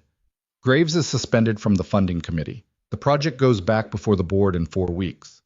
Marcus stared at him. "You're serious?" "Yeah." "How Marcus stopped, shook his head. Then, "Victoria Sinclair?" "Victoria Sinclair." Marcus sat back in his chair and blew out a long breath. He looked at the ceiling.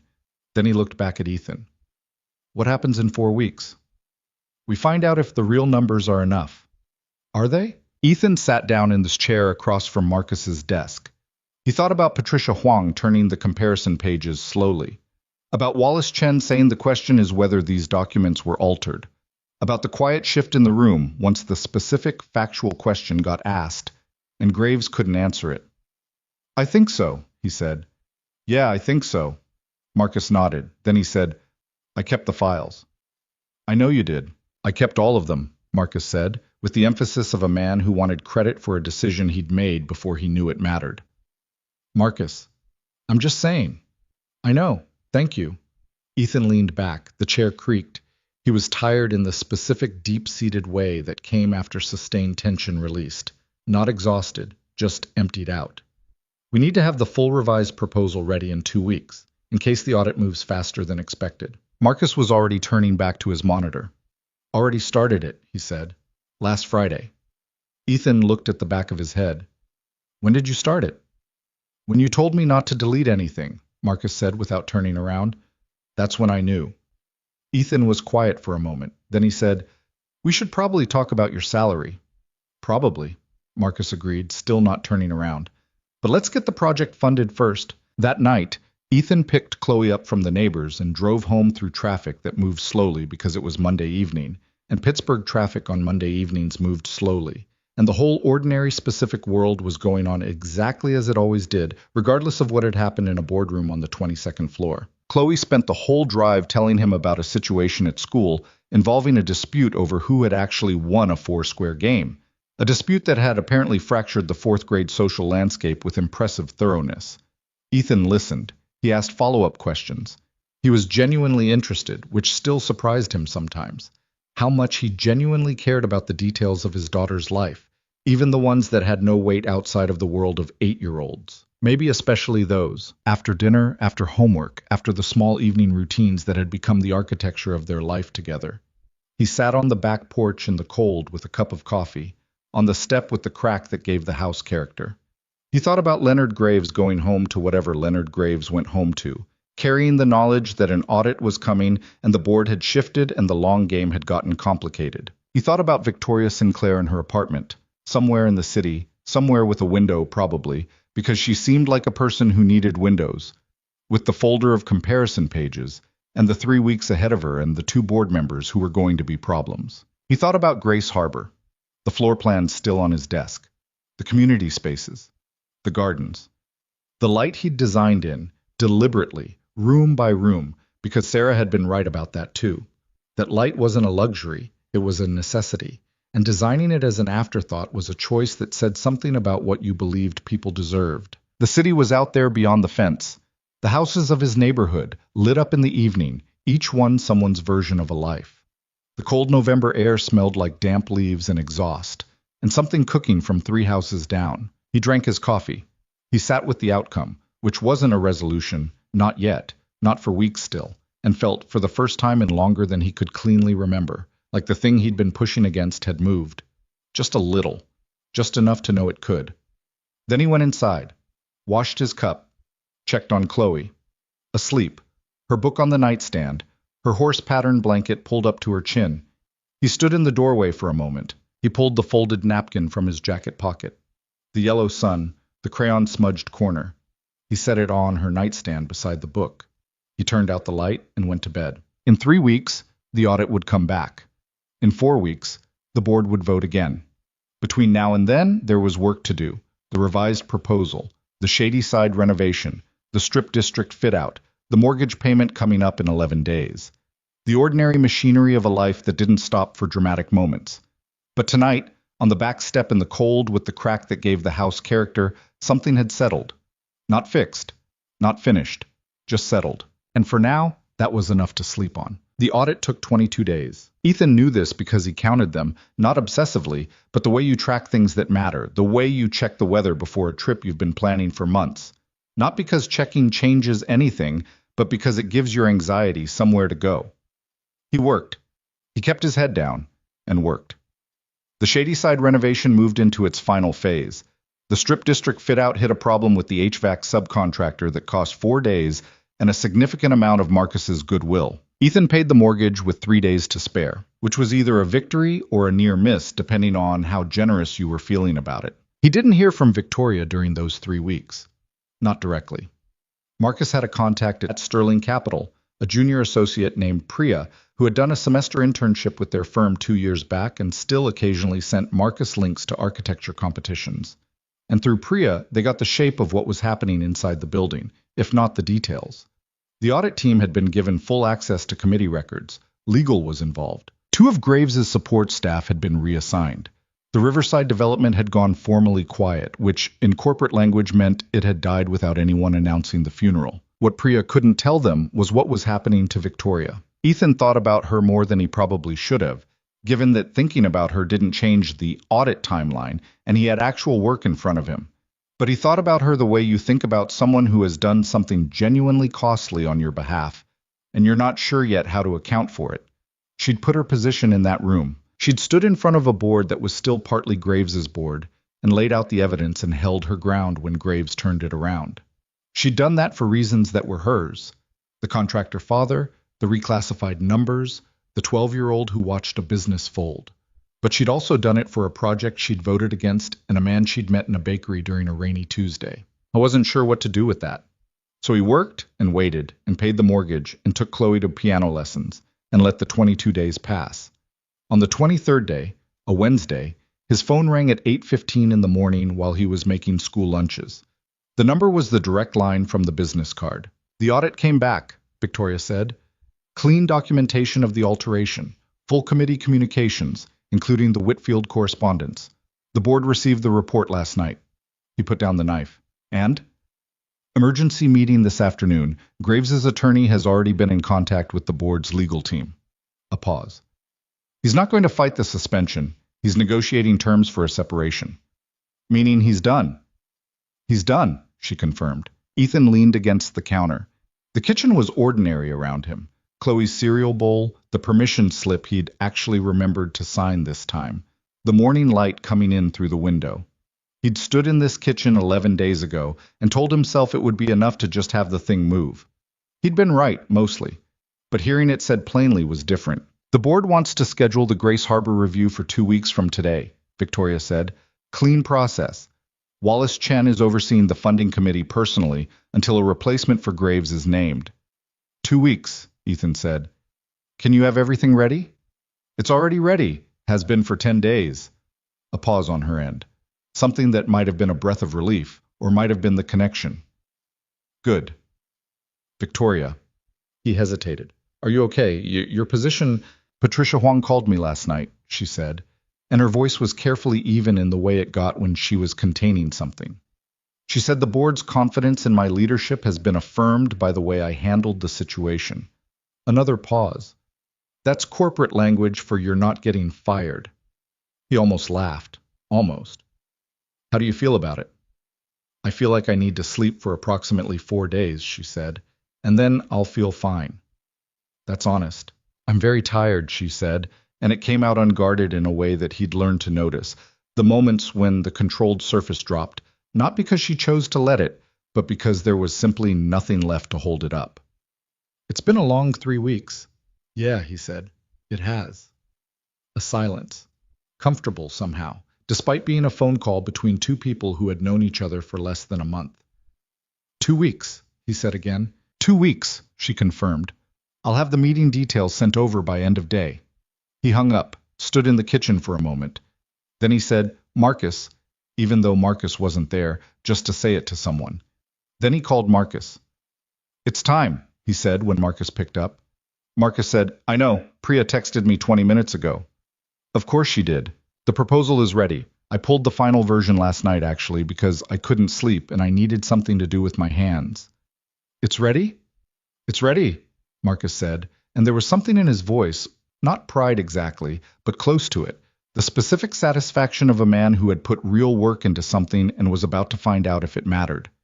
"Then we wait 2 weeks, Ethan said. "We wait 2 weeks, Marcus agreed. Those 2 weeks were different from the 22 days of the audit.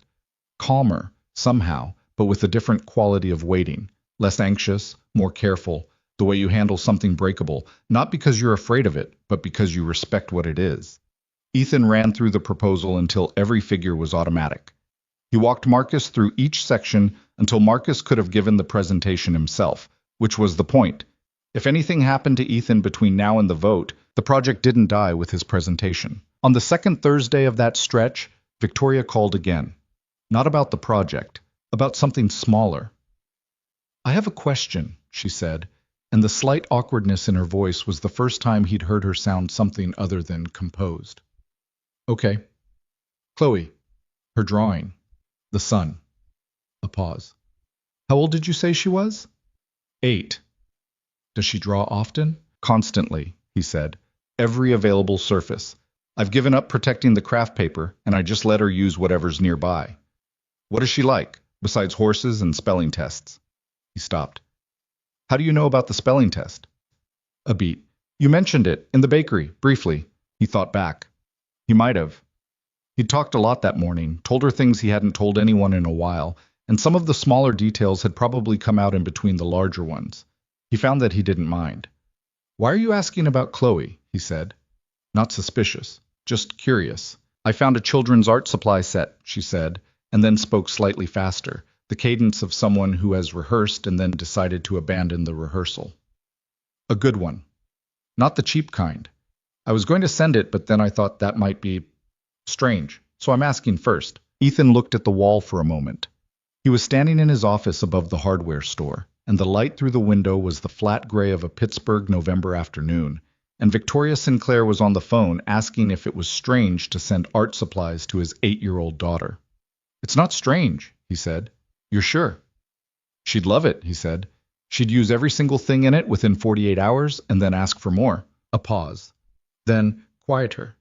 "Does she know about the project, about what happened with the board?" "She knows there was a problem and that it might be fixed," he said. "I told her things got complicated, but we were still trying. I don't give her the full adult version of things." "That's good," Victoria said. "That's—" She stopped. Then, "She must be resilient, given everything." "She is," he said. "She's also 8. So resilience and stubbornness look exactly the same, and I can't always tell which one I'm dealing with." Victoria laughed. It was brief and genuine and slightly surprised-sounding, as if she hadn't intended it, and he thought it was probably the most unguarded thing he'd heard her do. "Send the art supplies," he said. "She'll write you a thank you note. Fair warning, her handwriting is still a work in progress." "I don't mind," she said. He didn't know what to do with the way that conversation sat in him afterward. He wasn't ready to examine it too closely, so he didn't. He filed it in the same place he filed other things he wasn't ready for yet, and got back to work. The art supplies arrived on Friday.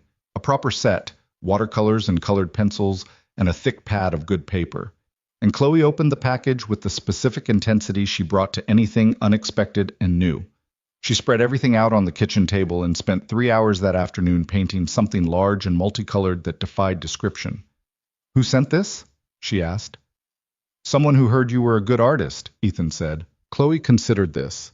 "Is it the lady from your work?" He looked at her. "What lady from my work?" The one you were on the phone with. You sound different when you talk to her. She said it with the offhand certainty of a child reporting a simple fact, already moving on to choosing between the Cobalt and the Navy. Ethan said, "Sound different how?"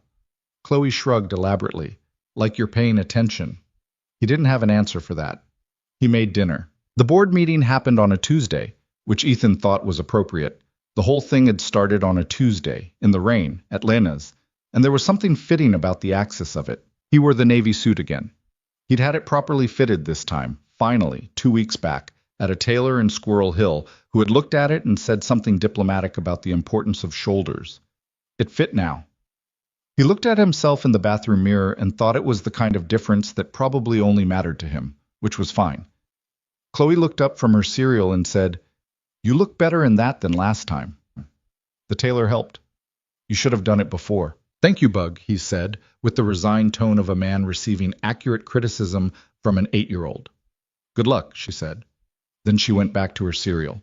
He drove to Sterling Capital, parked in the same spot, sat for 1 minute, not 2, then went inside. The lobby was the same 40-foot ceilings, the same calibrated warmth at the reception desk. But the atmosphere on 22 was different, quieter, in a way that felt intentional rather than incidental. Graves had cleared his office the previous week, Priya had told Marcus, who had told Ethan, and the absence of a man who had occupied a space for 11 years apparently had a specific quality to it, a rearrangement of the air. Victoria was in the conference room when Ethan arrived, speaking quietly with Wallace Chen. She looked up when he came in. She was in a deep green blazer today instead of the charcoal or the black, and the color did something different to her face, warmer, less armor. He wasn't sure if it was deliberate. "Mr. Carter," Chen said, extending a hand. "Good to see you." "Mr. Chen, thank you for what you did in the last meeting." "I did what the audit process requires," Chen said, with the crisp modesty of a man who didn't take credit for doing his job, but wasn't going to pretend the job hadn't mattered. "Let's make sure this one goes the way it should." The board filed in over the next 10 minutes. Patricia Huang arrived second, nodded at Ethan with the acknowledgement of someone who remembered where they'd last left a conversation. 2 of the faces were new, replacements for the men who'd been most closely aligned with Graves, brought in to fill the funding committee gap. One of them, a woman named Dr. Sandra Park from the university's urban development faculty, introduced herself to Ethan before the meeting started and said she'd reviewed the proposal over the weekend. "The community learning center on the ground floor," she said. "Tell me more about how you envisioned the programming." And they were off. The conversation he'd been wanting to have for months.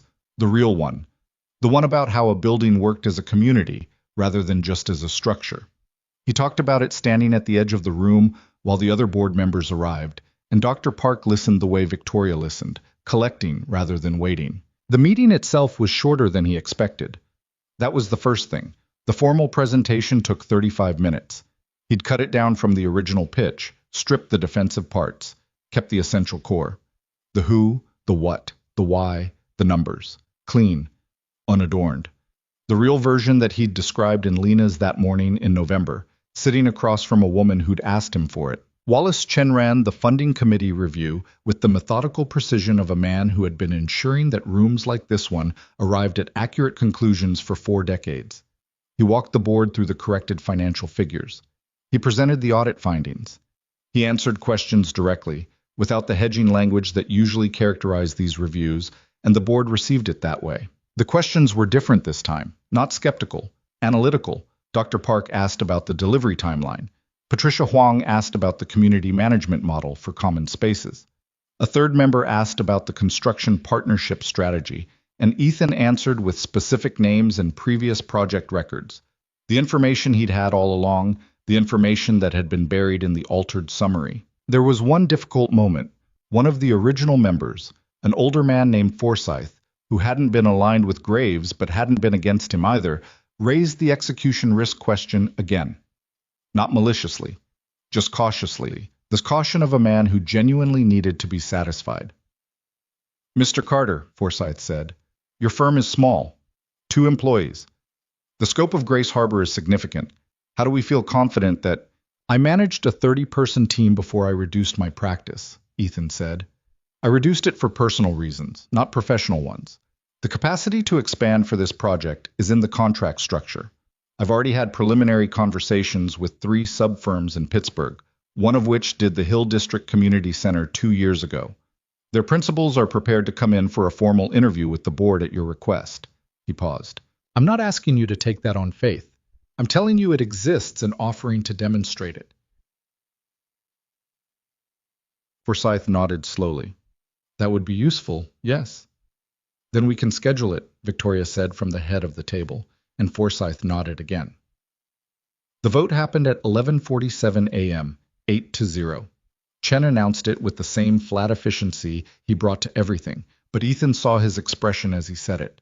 The tiny compression at the corners of his eyes that was the equivalent, in Wallace Chen, of a wide smile. Patricia Huang started clapping, which wasn't something that happened at board votes typically, but once she started 2 others joined in, and then it was just a thing that was happening, and Ethan stood at the front of the room and felt something move through him that he didn't have clean language for. Not relief. Or not only that, something more like the sensation of a door opening that had been stuck for a very long time. He thought of Sarah, not with the knife edge of acute grief, but with the specific warm ache of someone you wish was there for a moment, that would have mattered to them. She would have said something exactly right. She always did. He looked across the room at Victoria, who was watching him with an expression that had let its guard down completely for once. Genuinely happy, he thought, in a way that she didn't seem to wear often, or easily, the happiness of someone who wasn't used to things going right and hadn't quite integrated it yet. He nodded at her. She nodded back. The formal paperwork took another hour. Contracts, approvals, signatures, the bureaucratic body of a decision that its soul had already made.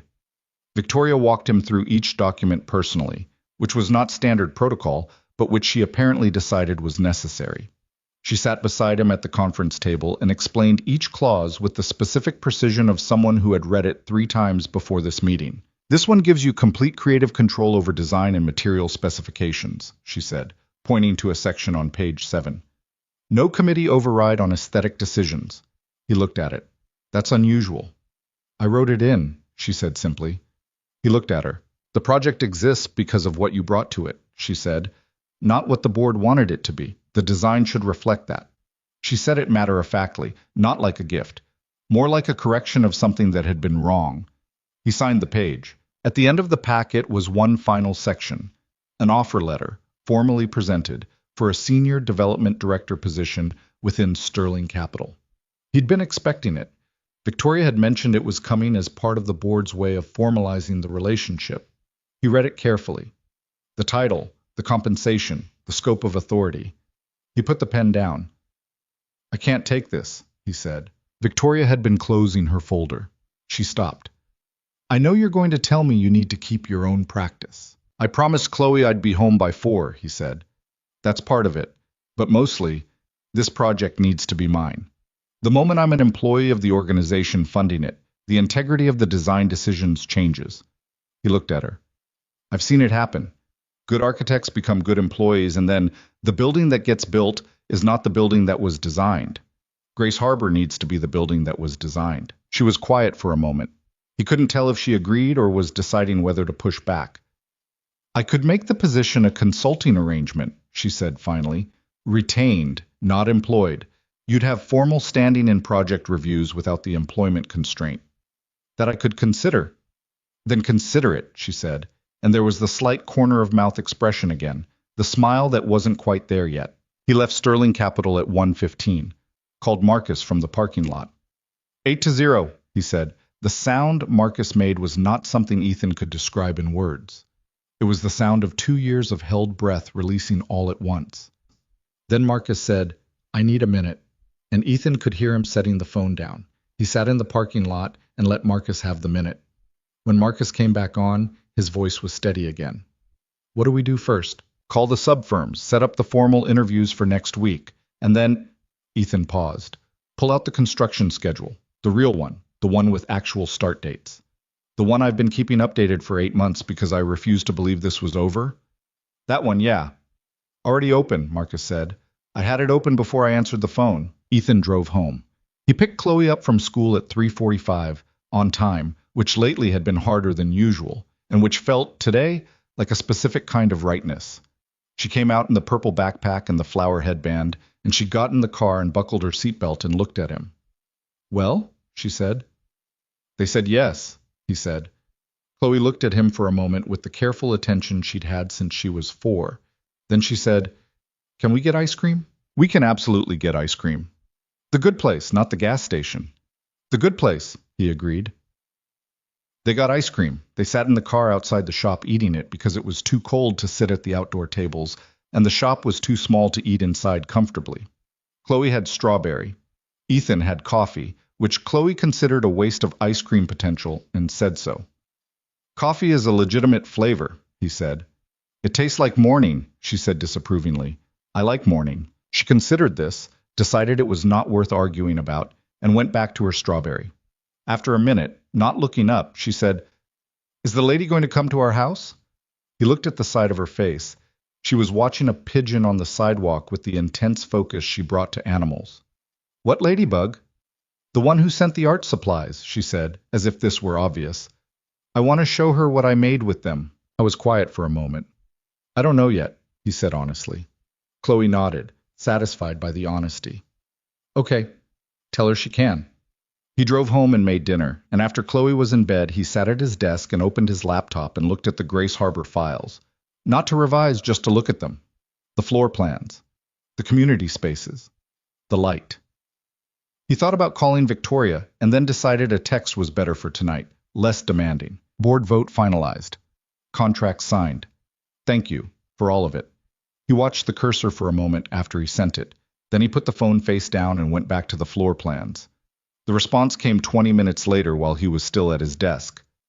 "I know, I was in the room." Then a moment after, "Chloe's painting arrived in the mail today. She must have sent it herself." He stared at his phone. Then he texted back. "What?" She addressed it to the art supplies lady at the big building on Grant Street. "The mailroom called me to the lobby." A pause. Then, "It's of a house with a very large sun. I'm going to assume the sun is structural." He looked at the ceiling. Then he laughed. Actually laughed, for the second time in a week, in the specific unguarded way that only happened when something was genuinely funny rather than politely so. "The sun is always structural with her," he texted back. "Good," she wrote. "I put it on my office wall." He sat with his phone and looked at the screen for a moment.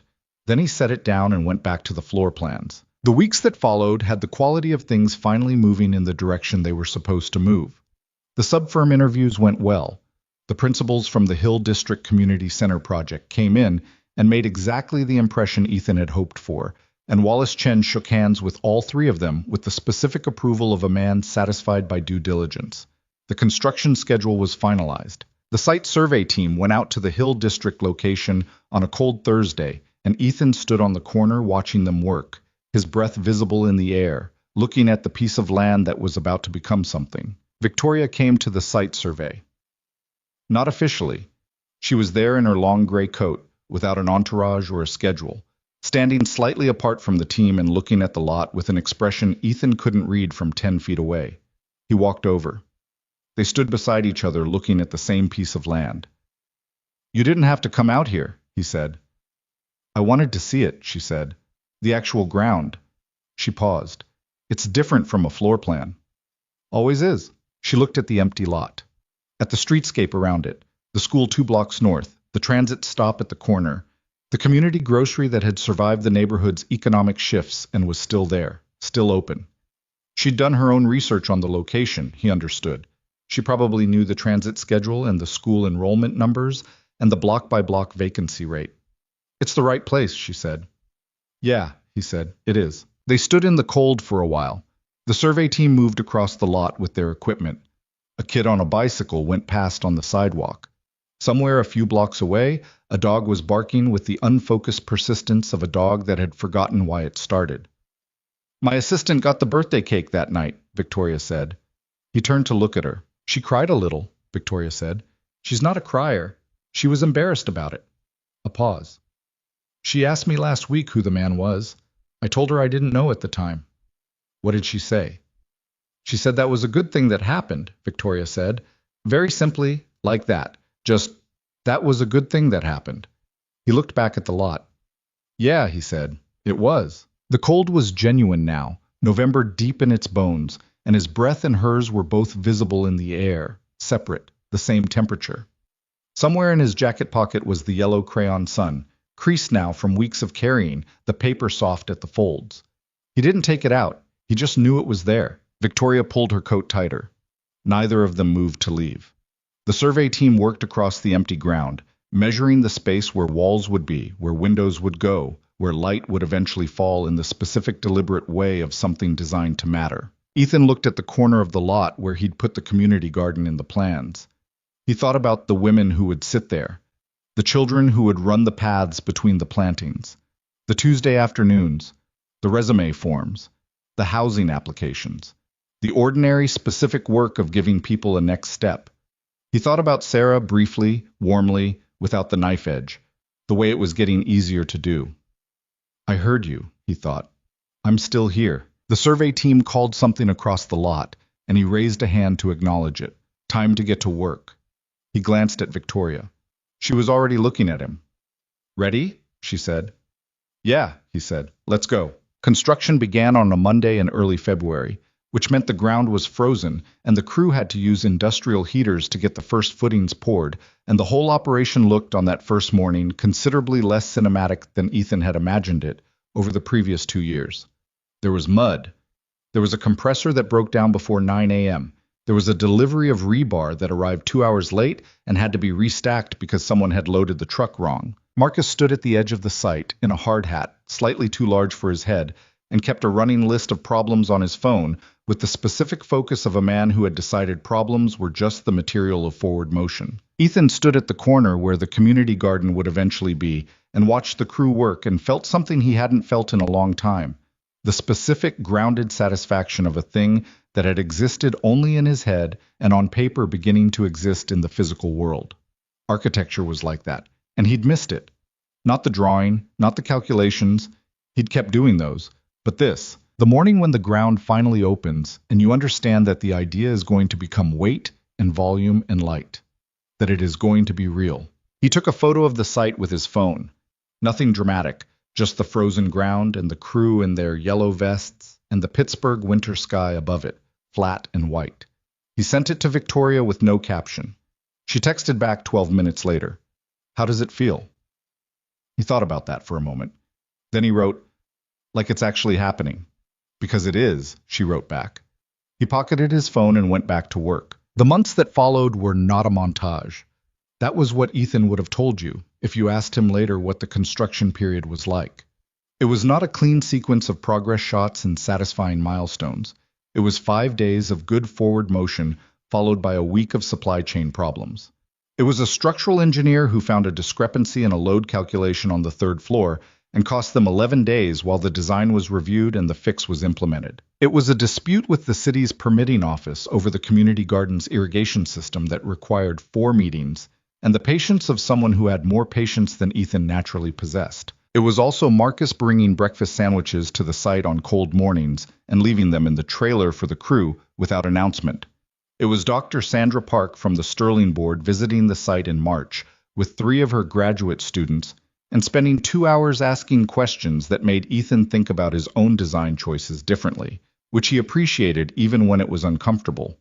It was Chloe, one Saturday in April when Ethan had no sitter, sitting in the site trailer doing homework at the folding table while he reviewed submittals, occasionally looking up to ask questions about concrete that he answered honestly and that she absorbed with the equanimity of a child who had grown up around the language of building. Why does it have to be that kind of concrete? She asked at one point, pointing at a spec sheet. Because it's stronger in compression, he said. What's compression? It's what happens when something gets pushed down on from above. She thought about this. Like when I sit on my backpack?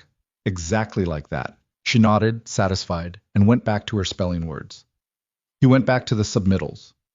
The site trailer smelled like coffee and sawdust and the particular cold of an uninsulated temporary structure in a Pittsburgh spring, and it was one of the better Saturdays he could remember in a while. Victoria came to the site regularly, but not in the way of an executive conducting oversight. She came the way someone comes to something they're invested in, without an agenda, without a team, usually on her lunch hour, in the gray coat, standing at whatever point the structure had reached that week, and looking at it with a focused attention that Ethan had come to recognize as her particular form of engagement with the world. She didn't ask to be shown around. She asked questions when she had them, and she had good ones. Not about the specs, but about the intent. Why this window placement? Why the courtyard opened north instead of south? Why the learning center entrance faced the street instead of the interior? He answered them the way he'd answered her in the bakery that first morning when she'd asked for the real version. Directly, without the pitch language, just the thinking behind the thing. One afternoon in late April, standing on the second-floor deck, with the framing up around them and the Pittsburgh skyline visible through the open wall where a window would eventually be, she said, "The light comes in exactly the way the drawing showed it." "It usually does," he said, "if you get the calculation right." "Does it always feel like this when it works?" He looked at the light coming through the framing. Golden hour light, the specific kind that only lasted 20 minutes before it changed into something else, laying across the rough plywood floor in long rectangles that would, in 6 months, fall across finished hardwood and the feet of people who lived here. "Not always," he said. "Sometimes you get the calculation right and it still doesn't feel like anything. The math is correct, but the soul of it didn't land." He paused. "This one landed." She was quiet for a moment, then, "Because of what it's for, partly. And because—" He stopped. Tried to find the right words, which was always harder with the things that actually mattered. Because it was almost something else, almost luxury condominiums that didn't need to exist. And it's not that. And that gap, between what it almost was and what it is, I feel that every time I'm on this site. She turned to look at him. The light was on her face at that angle, and she looked younger and more tired and more herself than she did in the Sterling Capitol conference rooms. And he'd noticed this about construction sites. They had a way of making people honest, something about the rawness of the materials, the visibility of the process. Nothing was finished yet. Nothing was dressed up. It was just the bones of a thing, and you either believed in the bones or you didn't. He believed in the bones. He thought, standing there, that she did too. He didn't say any of that. He turned back to the window opening and watched the light change, and they stood in a comfortable silence that had become, over the months, their particular mode. Two people who talked substantively when there was something to say and didn't fill the space when there wasn't. What was growing between them was neither of them's first priority to name, which was part of why it grew the way it did. Not toward drama or declaration, but toward something quieter and more durable. The accumulation of shared context, the specific trust that came from having been in a difficult room together and held your ground. She'd seen him at his most stripped down, sitting in the corner of a bakery with Chloe's yellow son, waiting for a phone call that was going to hurt. He'd seen her in the bakery the night before, pressing a card against a reader 3 times while people stared. They'd both seen each other under pressure and neither had found the other lacking. That mattered. Ethan was old enough to know it mattered more than most things. But he was also a man who moved carefully with things he couldn't afford to break. And what he had right now. Grace Harbor rising steel by steel above the Hill District. A daughter who was starting to thrive in ways that felt genuine rather than compensated. A business that had found its footing. Was more than he'd had at the lowest points of the last 2 years, and he was not going to rush anything in a way that put it at risk. So he didn't rush. And neither did she. There were dinners. That was the truth of it. The plain, undramatic truth. They had dinner 3 times between February and May, each time at a restaurant neither of them had suggested particularly, meeting the way people meet when they've stopped needing a pretext but haven't yet established a habit. They talked about the project and then, gradually, about other things. Her early years at Sterling, which had apparently involved a level of institutional resistance she described with the dry economy of someone who had processed it fully and moved on. His years before Chloe, the projects he'd done in his 20s when he was good at his work, but didn't yet understand why the work mattered. The specific experience of being in your early 30s and feeling simultaneously older than you expected and less prepared than you'd assumed. "I thought by 31 I'd have things more figured out," she said at the third dinner. They were at a small Italian place in Lawrenceville, and she was eating pasta with the unself-conscious appetite of someone who had been in back-to-back meetings since 8 a.m. and genuinely needed to eat. "What kind of things?" "The big ones." She gestured vaguely with her fork. "Whether I'm doing the right work. What I actually want. Whether, I don't know. Whether the way I've been living makes sense." "What do you mean, makes sense?" She looked at her plate for a moment. "I've been very focused. she said carefully. Since I was about 23, I've been very focused on the career, the position, the next step. And I've been good at it. I got where I was trying to get. She paused. And then you put $3 on a counter for my assistant's birthday cake, and I stood in the rain outside the bakery and thought, I've been in this city for 3 years, and I don't know a single person who would have done that for me. He looked at her. Not because people are unkind, she said quickly, just because I've kept things very professional, very boundaried. She set her fork down. That's not a complaint. It's just what I noticed. He was quiet for a moment. What did you do with the cake? He asked. She blinked. What? When you got to the office, with the cake. She almost smiled. I put it on Sophie's desk, my assistant. I left a note. She texted me from the elevator, completely flustered, convinced there'd been some kind of mix-up. But she kept it? She kept it. The almost smile became the real one. She ate the whole thing, she told me later, in her car, before she came up. Good, he said. It was good, she agreed. Then after a moment, she said it was the best birthday she'd had in years. He nodded. He thought about Sophie eating birthday cake in her car, and Victoria at her desk not knowing how to receive the thanks, and the 20 feet of distance between those two facts that represented something real about the life Victoria Sinclair had been living. He didn't point it out. He just let it sit, the way some true things needed to sit before they became useful. They walked back through Lawrenceville after, in the mild May evening, and she pointed out a building on Penn Avenue that had good bones and terrible window placement, and he agreed, and they talked about it for a block and a half, and it was easy in a way that he'd stopped taking for granted, the specific ease of talking to someone who was actually interested in the same things you were interested in. At the corner where their routes diverged, she said, Chloe's piano recital is Friday. He stopped. She mentioned it to you? She texted me. Victoria said it with the careful neutrality of someone not sure how the fact would land. From your phone, I think. The contact came up as Dad Work Lady. He put his hand over his face briefly. I'm sorry. Don't be. She looked at him with the expression he'd started to think of as hers specifically, the one that wasn't quite guarded and wasn't quite open, the one that was just her, looking at something and deciding what it meant. She asked if I was coming. What did you say? I said I'd try. A pause. Can I? Without it being, yes, he said, simply. You can. She came to the recital.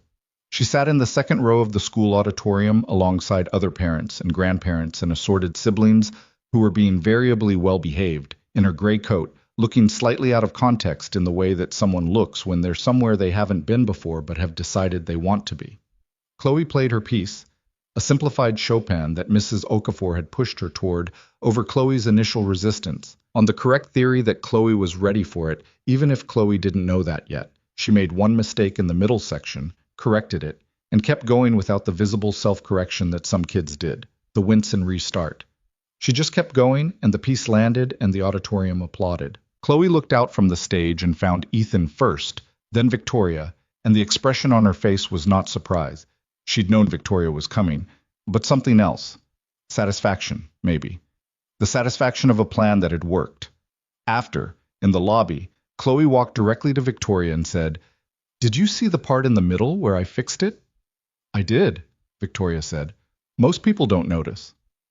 I noticed. That's because you pay attention, Chloe said, with the authority of a verdict, and then moved on to the cookies table, leaving Victoria standing slightly stunned in the lobby.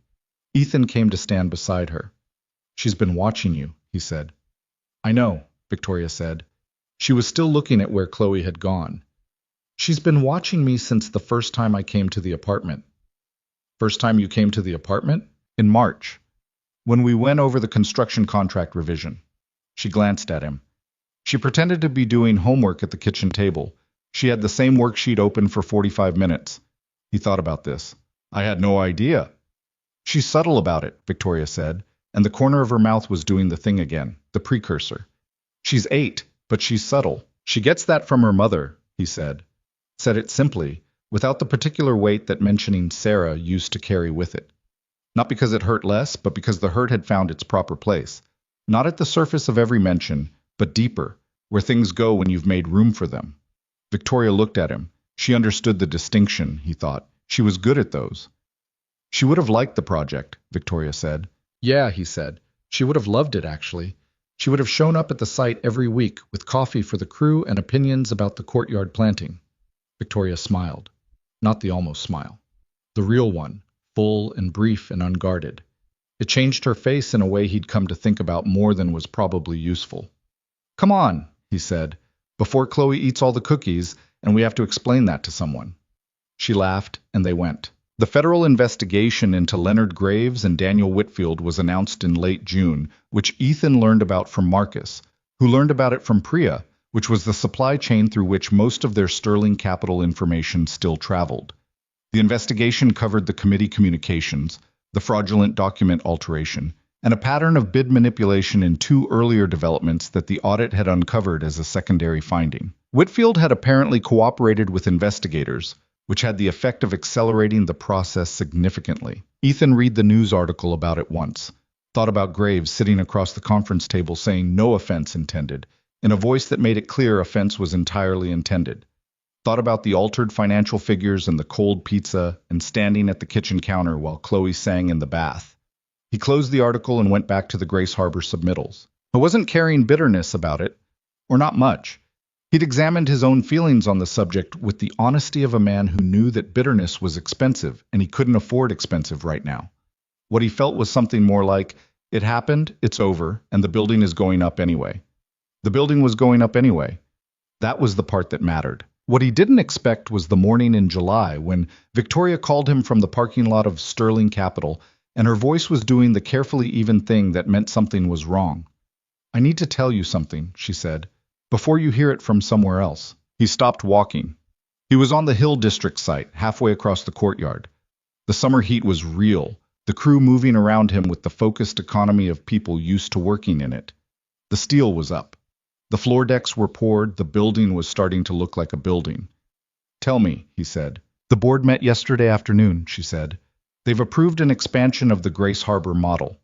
3 additional sites across Pittsburgh, same design parameters, same community model. A pause. They want you to lead the design for all 3. He stood in the middle of the courtyard. Above him, the second-floor window openings let in the July light in the rectangles he'd calculated, exactly as they should. That's good news, he said. There's more. Her voice was still careful. They've offered me the chairmanship of the full urban development portfolio. It would mean more board authority, more resources, and... She stopped. It would mean I'm here for a while, that I'm not going somewhere else. He heard what was underneath that. The thing she was telling him that wasn't in the formal sentence. Is that what you want? He asked. A pause. I think so, she said. Which is a new experience, wanting to stay somewhere. He looked at the light on the second floor. Then stay, he said. She was quiet for a moment. Then, 3 more sites. Yeah. You're not going to sleep very much. I don't sleep very much now. Ethan. Her voice shifted, the controlled surface dropping a register, just slightly. Are you okay? With all of it? It's a lot of... I'm good, he said, and meant it with a precision he rarely brought to those 2 words. Not performing fine, not managing fine. Actually, specifically, in the middle of this courtyard in July, with the light correct and the structure rising, good. I'm genuinely good, she exhaled. Okay, she said. Good. The groundbreaking ceremony for Grace Harbor was held on a Saturday in early September, when the building was nearly complete and close enough to done that they could bring people onto the site and give them a real sense of the space rather than just a hard hat tour. Victoria had fought for the ceremony to be held inside the building rather than in front of it. People should see what they funded, she'd told the Sterling Capital Communications team, who had wanted an exterior shot for the press photos, and she'd won, which surprised no one who'd watched her in a meeting in the last several months. They brought in chairs. They set them up in the community space on the ground floor, the largest open room in the building, the one with the south-facing windows and the double-height ceiling that Ethan had fought for in the structural budget, and that had been worth every argument. The light came in through those windows in the late afternoon at the angle he'd calculated, and when the guests started arriving and the chairs filled and the murmur of people in a space rose to the ceiling and came back down, The room felt exactly the way he'd spent 2 years imagining it would feel. There were families there. That was Victoria's doing. She'd worked with the housing authority to invite a cohort of the women and families who were on the wait list for Grace Harbor's units, the people who would actually be moving in when the building opened in November. They came in with their children, some of them dressed up, some of them in whatever they had that was clean, all of them looking at the room with the specific expression of people who were trying to understand if this was going to be real or if it was going to be one more thing that looked promising until it wasn't. Ethan stood at the edge of the room and watched them look at it. I thought about what the building could say to the people inside it. How a room with good light and a ceiling tall enough to breathe could tell you something about your own worth. Not overtly, not in language, but in the language of space itself. You deserve more than utility. That was what Grace Harbor said, in every design decision, from the window placement to the courtyard to the carved wood details on the stairwell railing that had cost 3 weeks of argument with the budget committee and that Ethan had refused to cut. You deserve a place that was made for you, not just made. Sarah had known that. He'd been the architect who understood the theory of it, but she'd been the one who felt it as a moral fact. He'd caught up to her, he thought. It had taken losing her to finish the lesson she'd been teaching him the whole time they were together, which was a grief he carried and also, in some way, a grace. The remarks were short. Victoria spoke first, 3 minutes, specific, no corporate language, and said that Grace Harbor represented a commitment the company was making to the city it operated in, and that commitment existed because of the persistence of one architect and the integrity of a board that had been willing to examine itself. She didn't mention Graves. She didn't need to. Wallace Chen said 2 sentences. This is the right building in the right place. Congratulations to everyone who made it happen. He sat down. The room applauded. Then someone handed a shovel to Chloe. This had been Victoria's idea, which she'd raised with Ethan 2 weeks before the ceremony with the careful tentativeness of someone proposing something that mattered to her but that she was aware wasn't her call to make. She should turn the first dirt, Victoria had said. The project started with her yellow sun on the napkin. It should start with her. Ethan had looked at her for a long moment. She'll take that very seriously, he'd warned. I know, Victoria said. That's why she should do it.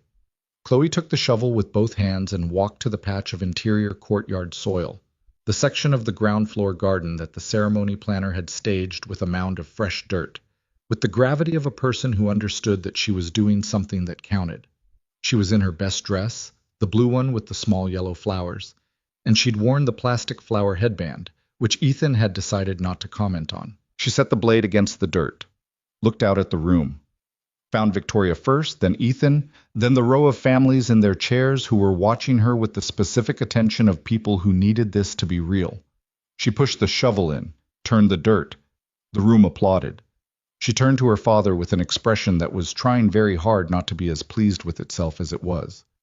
Good, she said. Perfect, he said. She handed the shovel to someone and came and stood beside him, and he put his arm around her shoulders, and she leaned into him in the way she did when she was tired or content or both. He looked out at the room, at the families, at Marcus in the back row, wiping his face with the back of his hand and pretending he wasn't doing that, at Wallace Chen sitting very upright and watching the families with the expression of a man who had spent 40 years working toward rooms like this one. He looked at Victoria. She was on the other side of the room, talking to one of the mothers, a woman with 2 small children, one on her hip, one tugging at the hem of her jacket. And she was listening with the focused attention she brought to everything, and the mother was saying something that made Victoria look down at the child on her hip, and then she said something back that made the mother smile. Not a polished public smile, just a smile. The real kind. Victoria looked up and found him across the room. The noise between them, the guests, the families, the September light coming through the south windows, didn't make the distance feel far. It made it feel like the right distance for looking clearly at something. He held her gaze for a moment. She held his. Then the child on his mother's hip reached up and grabbed Victoria's hair, and Victoria's expression shifted to the specific startled look of someone who has just learned that small children have no respect for professional distance, and Ethan laughed out loud. Not politely, not quietly, but actually laughed. And Chloe looked up at him and then across the room and started laughing too, without even knowing why, which was the best kind of laughing. Afterward, when the ceremony had wound down and the guests had filed out and the crew was breaking down the chairs, the 4 of them ended up at the far end of the community space. Ethan, Chloe, Victoria, and Marcus, who had no particular reason to stay but was still there, which was very Marcus. Chloe had her shoes off, which she'd been maneuvering toward for the last hour, and was walking in her socks across the finished hardwood floor because she'd noticed it was good for sliding and was conducting a systematic evaluation of the room's slide potential. Marcus was telling her about friction coefficients with the seriousness of an engineer, which she was absorbing with apparent interest. Ethan and Victoria stood at the window. The late afternoon light was doing the thing he'd designed it to do, long and warm, coming in at the angle he'd spent months calculating, falling across the floor in the way that felt less like illumination and more like presence. He'd been right about it. He'd known he was right, but being right in calculation and standing inside the right thing were different. "It's exactly what the drawing was," she said. "Yeah." "How does that feel?" He thought about the question with the honesty it deserved. "It feels like something that started as an argument with myself is finished," he said, "like I finally said what I was trying to say." She was quiet for a moment. Then, "What was the argument?" He looked at the light. "Sarah believed that the way you build for people says something about what you think of them. That most affordable housing gets built in a way that says, 'You're lucky to have this.' And Grace Harbor was supposed to say something different." He paused. "I wasn't sure I could build something that said the things she would have said. She was better at the human part of it." "You built it," Victoria said. "We built it." She looked at him. He was already looking at her. The room was warm with the September light, and Chloe was sliding across the far end of the hardwood in her socks, while Marcus explained something about Newton's first law, and the building said what it was supposed to say. And Ethan Carter was 32 years old and tired and imperfect, and more present in his own life than he'd been in 2 years. He reached over and took her hand, not dramatically, not with a speech or a setup, just reached over and took it, the way you take someone's hand when the moment makes the argument for itself, and you finally run out of reasons to wait. She looked down at their hands, then back up at him. "Okay," she said. Just that. Quietly, with the slight unsteadiness of someone absorbing something they'd been expecting and hadn't fully prepared for anyway. "Okay," he agreed. Chloe slid past them in her socks, looked at their joined hands without breaking stride, and said, "Finally," with the withering patience of someone who had been waiting on the adults to catch up. Marcus, from across the room, said, "She said it at least 3 times in the car on the way over. I was not going to be the one to tell you." "Thank you, Marcus," Ethan said, in the tone of a man who did not actually mean thank you. "Any time," Marcus said cheerfully. The September light came through the windows the way it was designed to. The building stood around them, solid and specific, made of real materials and real decisions, designed for people who deserved more than utility. The Hill District was outside, the school 2 blocks north, the transit stop on the corner, the city going on in its entirety regardless. And inside, on the hardwood floor in her best dress and socks, Chloe Carter was figuring out how fast she could go before she had to stop, and not stopping yet. 6 weeks later, the first families moved in. Ethan was there on the first morning. Not officially, nobody had asked him to be, but he drove to the Hill District at 7 a.m. and stood across the street and watched. 3 families on the first day. A woman with 2 teenagers who carried their own boxes without being asked and moved with the efficiency of people accustomed to moving. A young mother with a 4-year-old who kept wanting to push the elevator button and was allowed to push it every single time.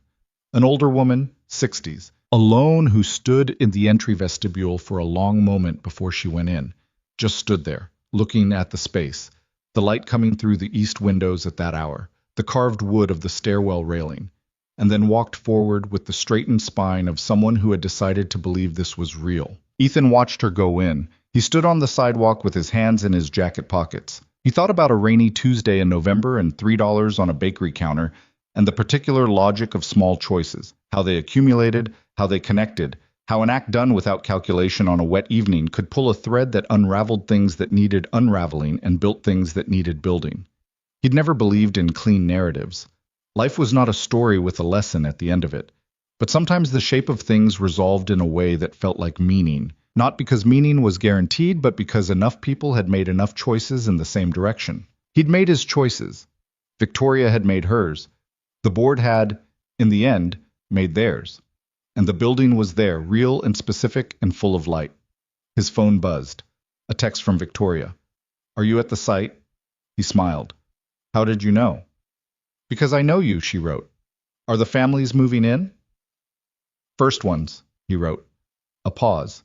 Then, how does it look? He looked at the building across the street, at the east windows catching the morning, at the entry vestibule where the older woman had stood and gathered herself and gone in.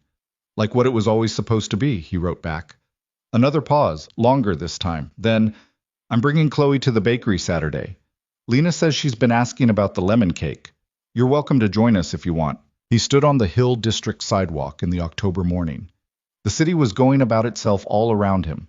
The school bus at the corner, the coffee shop opening its door, the first light on the bridges over the Allegheny catching the sky. Pittsburgh in the fall, which was a different gray from Pittsburgh in the winter, warmer and more complicated, full of color on the edges. I'll be there, he wrote. He put the phone in his pocket. He stood for another few minutes, just watching the building. A light came on in a second-floor window, one of the south-facing ones, the light he'd designed in. Someone settling in. Someone putting their things in a room that was theirs. He thought about what buildings said to the people inside them. What this one said. You're not lucky to have this, it said. This is what you deserved all along. He turned up his collar against the October air and walked back to his car. There was work to do. There were 3 more sites waiting. There was a Saturday at Lena's bakery with lemon cake, and a 9-year-old who would have opinions about everything, and a woman who had stood her ground in a room full of pressure and who was learning, slowly, that staying somewhere wasn't the same as being trapped. There was a life going on, imperfect and specific and real, held together by the accumulation of small choices made without calculation, on rainy evenings and in difficult rooms and on frozen ground in February, when the compressor broke and the rebar arrived late, and you built anyway. You built anyway. That was the whole thing, really. That was always the whole thing. Ethan Carter got in his car and drove toward it.